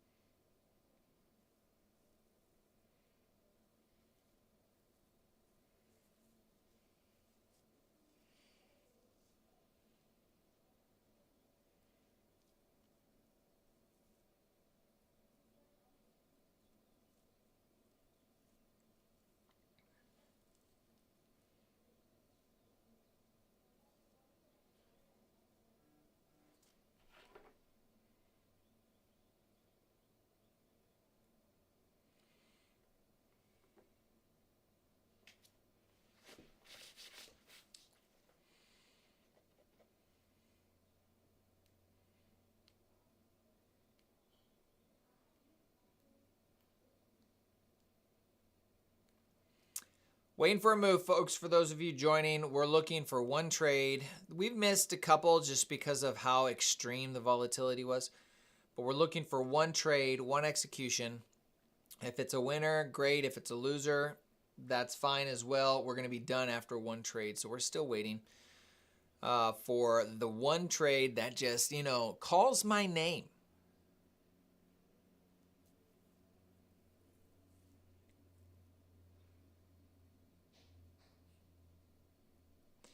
Should we be trading from a higher time frame PD array? I mean, you could. You could trade from the... I mean, I don't like it because the volatility and the candles are too large. I mean, the 5 minutes... Some of these 5-minute candles are really big. I like the idea of it going lower because we entered this 5-minute fair value gap there, but we could also pump higher. We could go low. It's 50-50 at this point, folks. It really is. We have our previous day high sitting up here. That's probably out of the books. We already reached up into the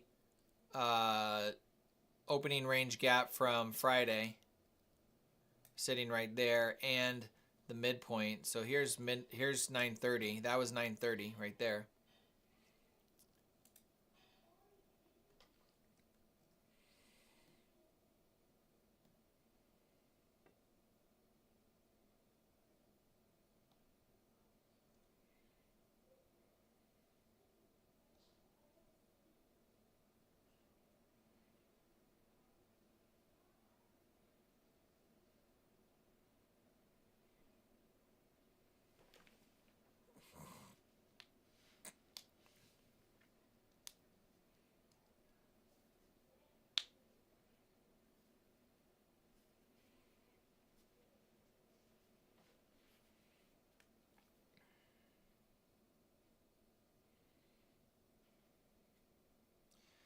I'll give it to 11:15, and then I will close it down if we don't find anything by 11:15.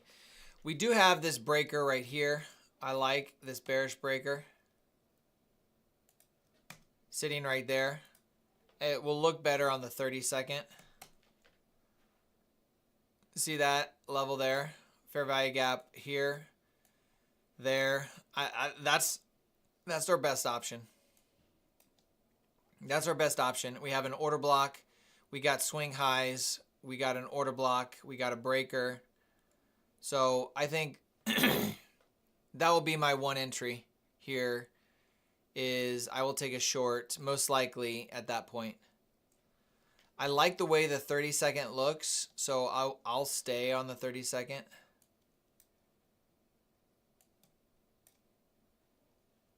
Here's the fair value gap. Overlaps perfectly with that breaker.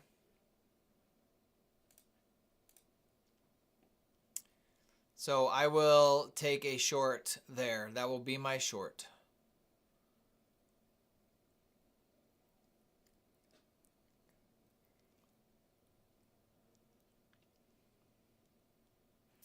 I wonder what a 40 handle stop loss looks like. Let's check that out.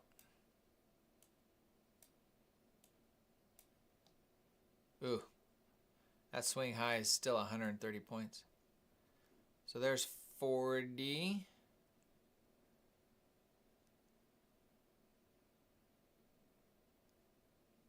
'50s there. It's not bad at the midpoint, right at that breaker.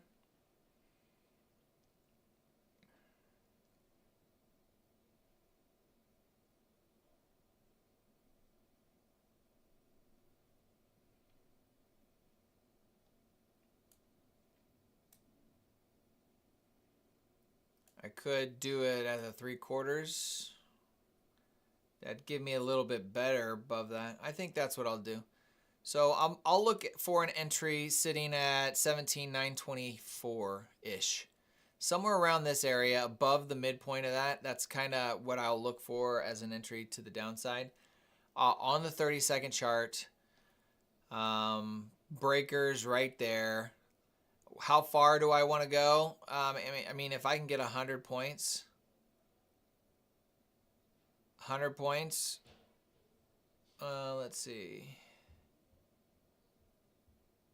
I would take it to that low, so 125 points.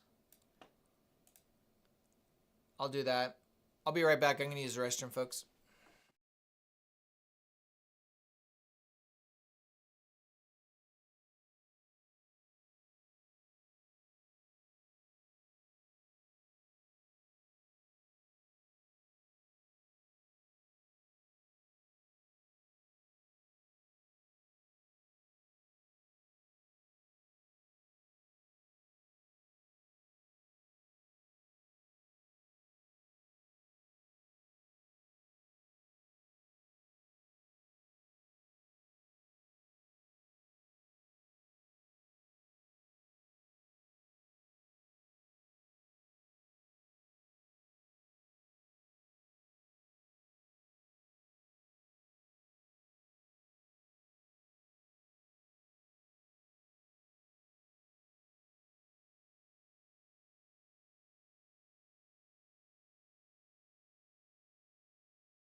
All right, so we've got nothing, huh? Market selling there. Nothing happening.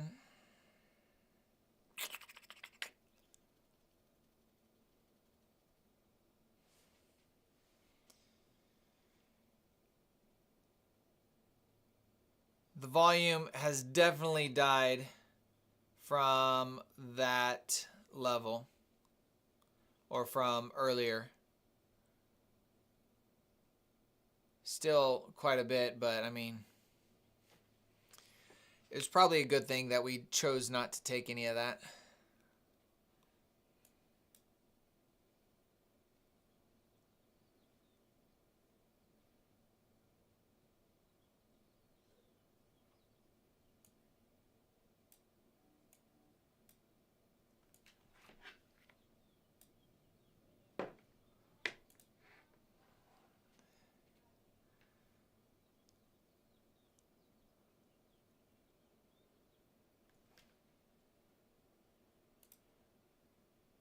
Here's a mini breaker. I like that. I like this one as well. We got a fair value gap on the left side here and a fair value gap on the right side.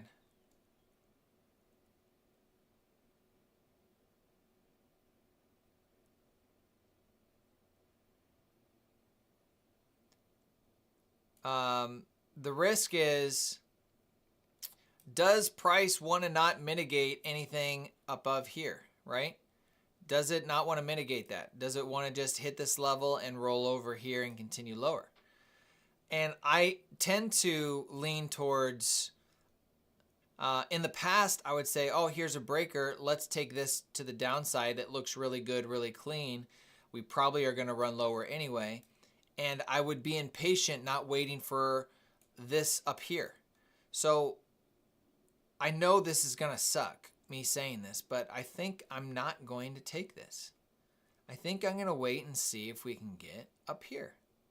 I think that just seems more appropriate to not take the lower one. I've taken lower ones like this before, guys, and they work and they don't. I've taken, I mean, both. It's the same story for this and for this, right? But I mean, when I'm thinking of taking this trade, the first thing I'm thinking about is, well, what about this breaker up here? And then I have flashbacks to all the time that we push right past this to the higher breaker. So I think I'm going to pass on this and let this, and not take that trade.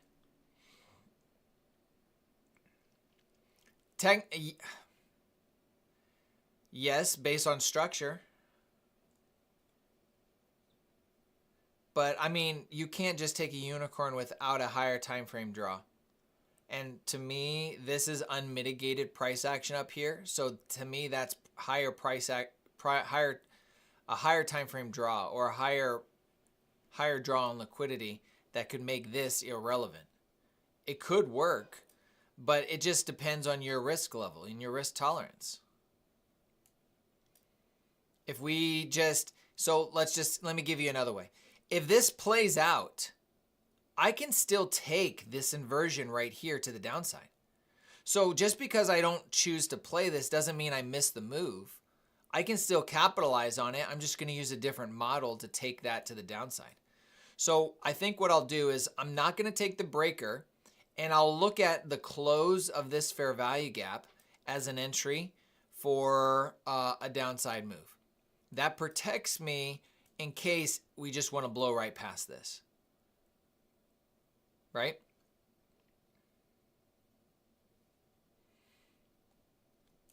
So here it goes. Let's see what happens. Okay? We came up, we just hit the low. Let's mark this low because that's what it just did. All right? So there's the breaker. We just hit the low. Are we going to respect it and drop right here? That's the question. I'm not taking this. I chose not to take it.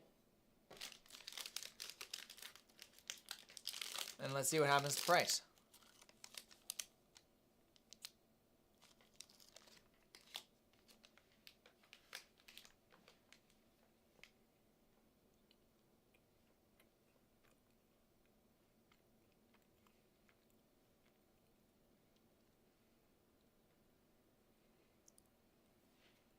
This breaker would be invalid as soon as we hit the 1106 high.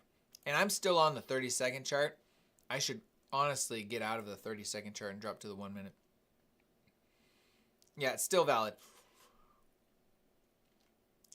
And look, that breaker played out. That's the risk. That's the risk I was willing to take by not taking it.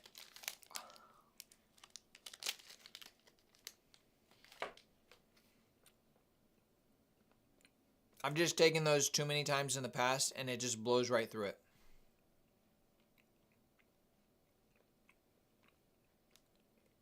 But holy cow. Back to some volatility. We hit that level, and 372 points later,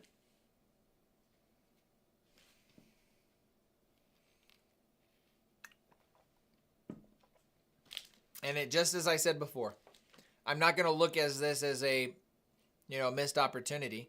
I'm going to look at it as I chose to make a decision based on my risk preference on what I thought, and I'm going to applaud myself for not now chasing this trade.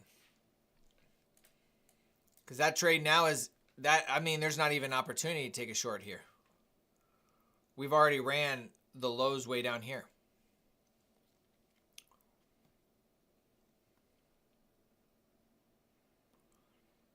So is there an opportunity? Let's look at a higher time frame. Let's go to the hourly. What do we got on the hourly? Nothing. That's just nasty. Okay. 30-minute sweep of liquidity. 13 minutes left. Targets down here. We could run lower here, folks. That's a real possibility.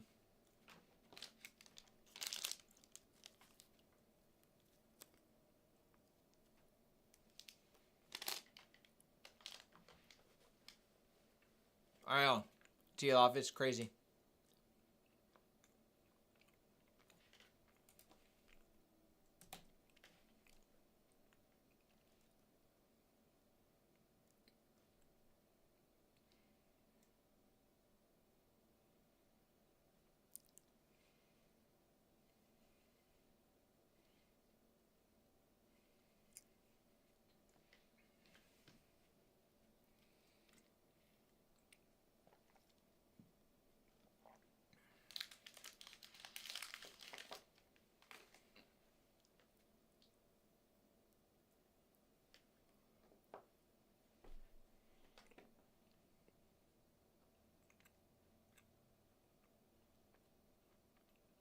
Way to go, man.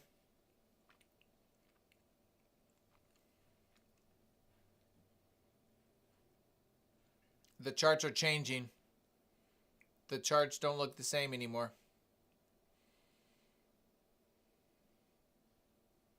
We got a breaker. Do we want to take this breaker to the downside?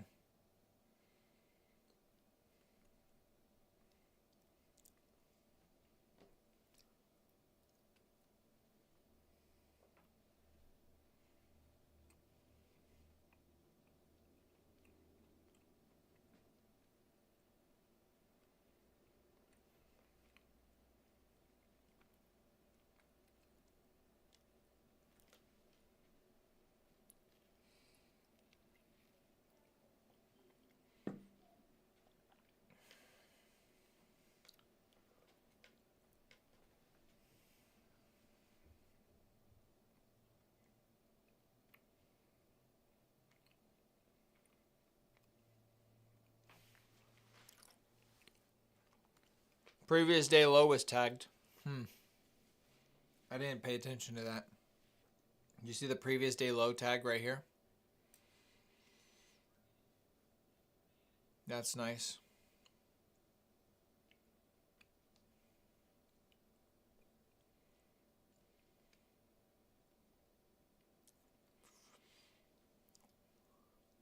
But the charts are now different again.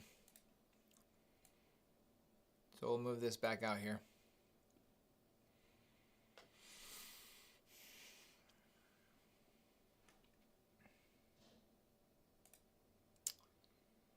Why do you observe the hourly on the regular trading charts? The candle structure has one look. On the ETH charts looks completely different, all due to the increment upon which the charts start.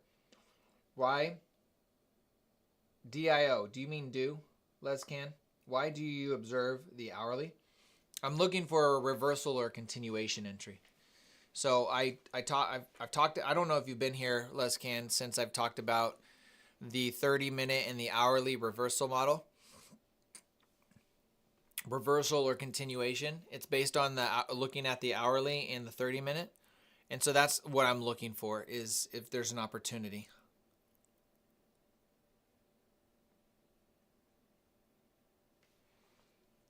So that's all I'm looking for on the hourly, and I'll look at all price action. It doesn't just have to be regular trading hours.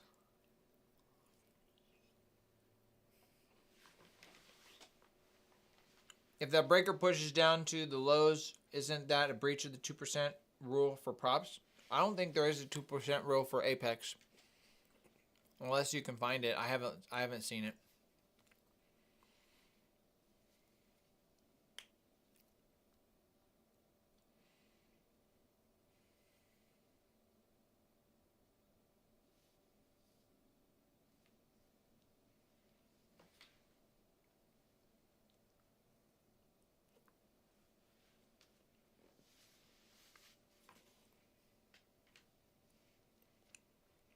I am going to try out a new prop firm probably this week or next week. We'll see.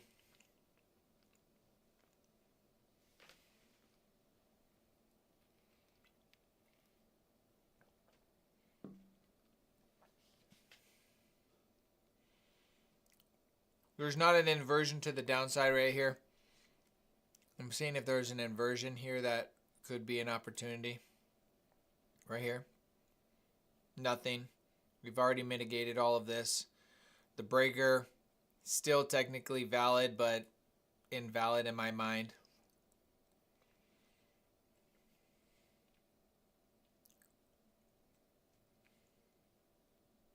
Yeah, I have zero complaints about Apex, but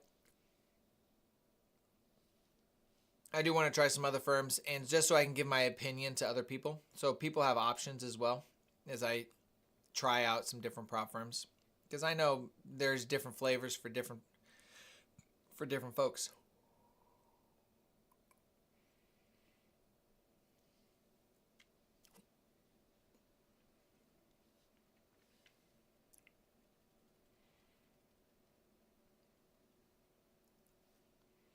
I think the biggest thing that I want is not to have any monthly cost after you get your funded account.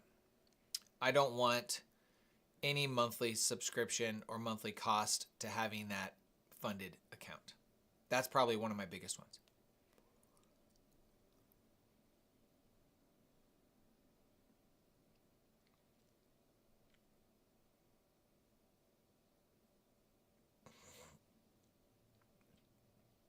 But my funded futures, they also have a, don't they have a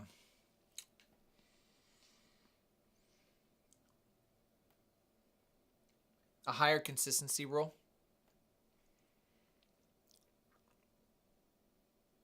I thought they had a consistency rule that was actually worse than Apex.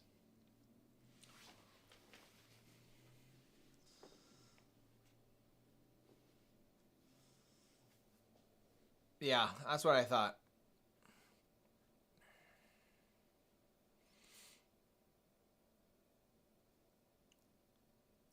Is that 40%? So you can't make more than 40% on your day's gains? Because if it's 40%, that means it's better. But sometime this week, I'll probably do one.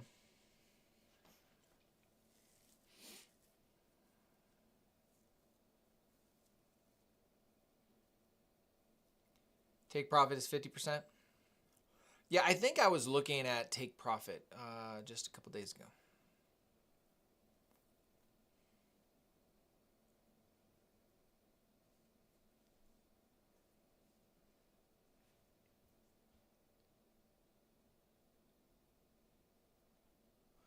All right, so I'm looking to find out what, let's see here. All right, so we got this 2 minute. I don't like everything there, so let's go to the 3 minute.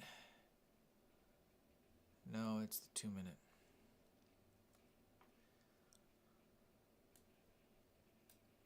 We've been respecting this 2 minute consistently here.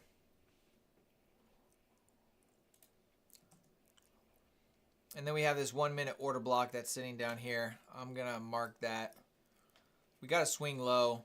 So if we close below this 1 minute, if we close below this box, we could technically have a trade idea down to that low.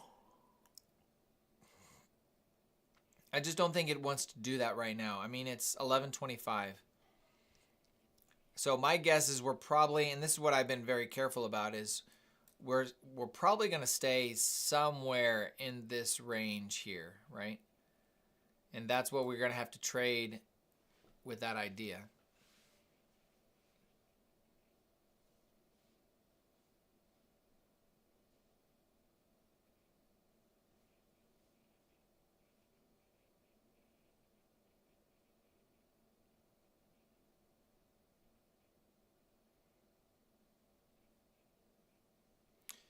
From the regular, Lescan, from the regular time, yes, I understand that. So on the 30 minute, it's gonna look different than what it would look on the hourly.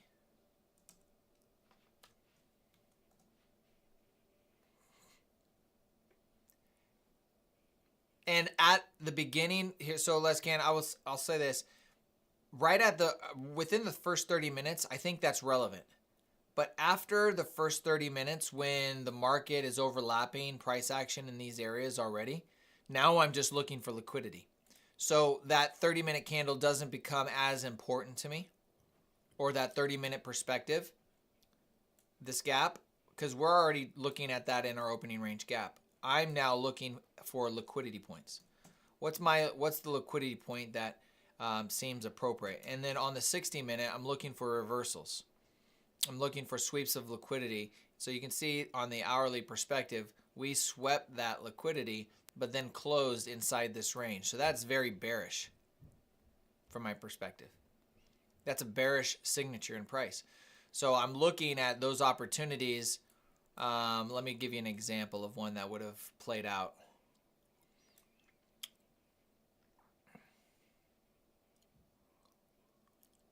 Right here. So we have this sweep of liquidity on the hourly. Candles higher. We sweep it, close inside the range. I would be looking for a 5-minute entry in these two candles right here. Somewhere in here, I'd be looking for a 5-minute short to the downside. That was 11:30, and no, there'd been 12:30 and 12:30 to 2.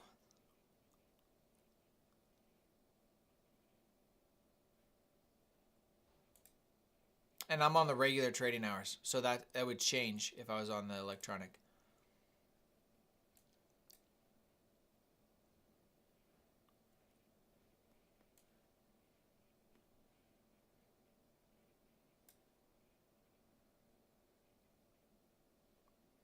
Here is what it looks like on the electronic hour.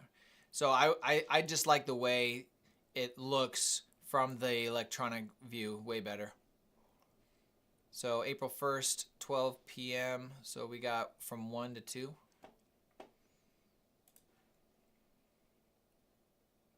April 1st. We need a 5-minute.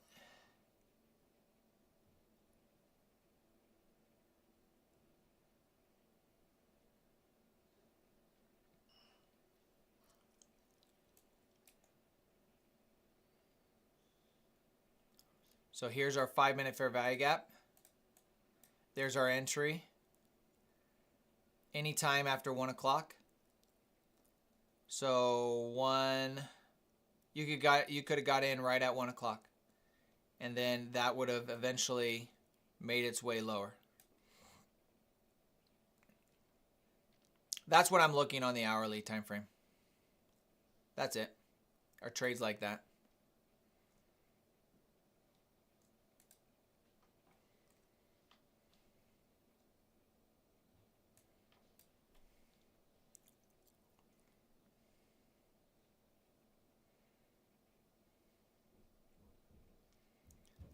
I will take, we've already found support on it 3 times. If we close below this, the question is when does it close below, and do I want to consider that? If it was to do it right now, I'd say no, I'm not going to take it because it's 11:30 right now.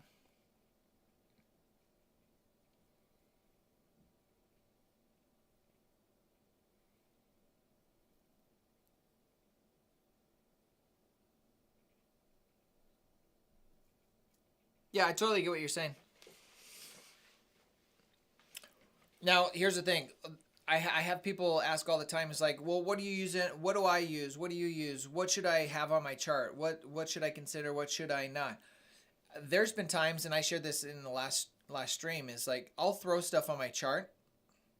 Like for those that are watching, if what Lescan is mentioning just intrigues you, put it on your chart and start analyzing it. And if it helps you, keep it on your chart.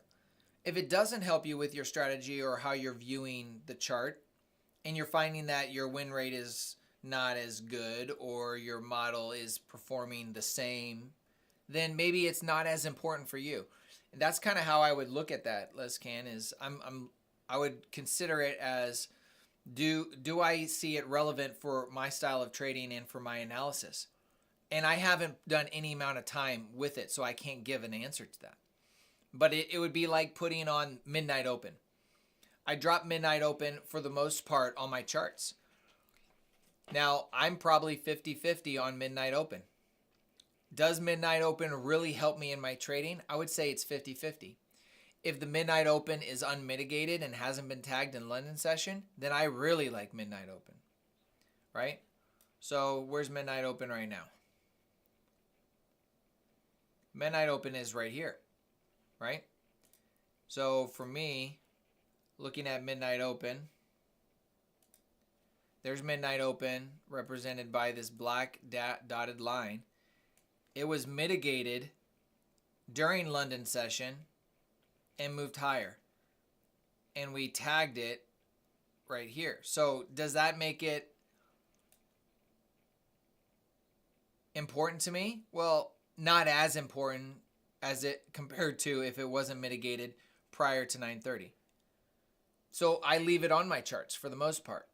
Sometimes I forget it because it's not like on the priority level of the signatures and price that I'm looking for. It's not at the top of the list.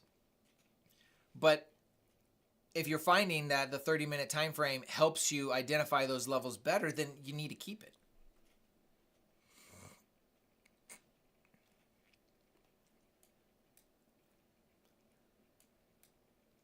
All right, so what are we doing here?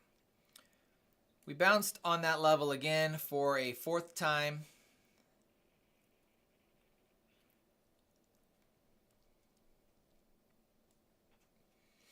And nothing. And so far, guys, 2.5 hours almost of sitting in front of the charts and not a single trade. You might be rolling your eyes, and I'm thinking to myself, I am proud of myself for not taking any emotional trades.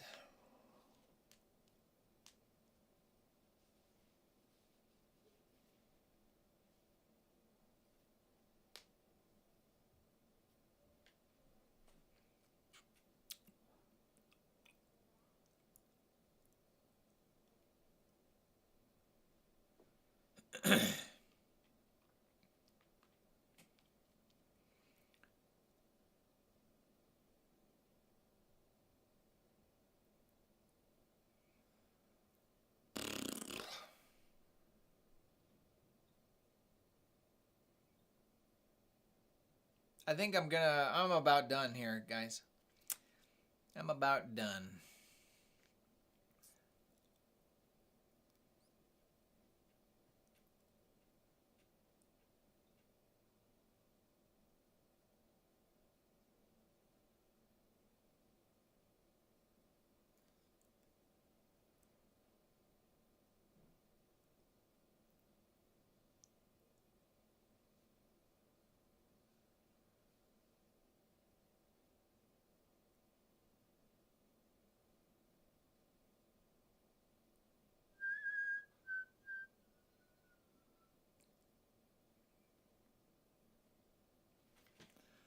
All right, I am going to call it a day, folks. We're going to call it a day. I don't want to sit for another 30 minutes before noon. I may come check it out, but I'm going to get up, take a break, talk to my kids for a second, recover. But yeah, pretty slow day in regards to taking trades. Not a trade taken for me. We had probably 2 opportunities that I chose not to take intentionally. It's not that I missed out on them. I told myself I'm not taking them simply due to the volatility. So probably just going to pass on that.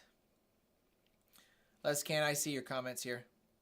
I'll read them here to myself here after the stream.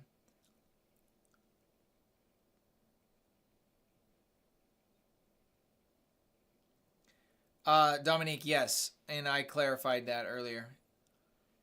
So I'll be back here tomorrow, folks. We'll be back streaming again. We'll have a good day. Also, God bless. Stay safe, guys.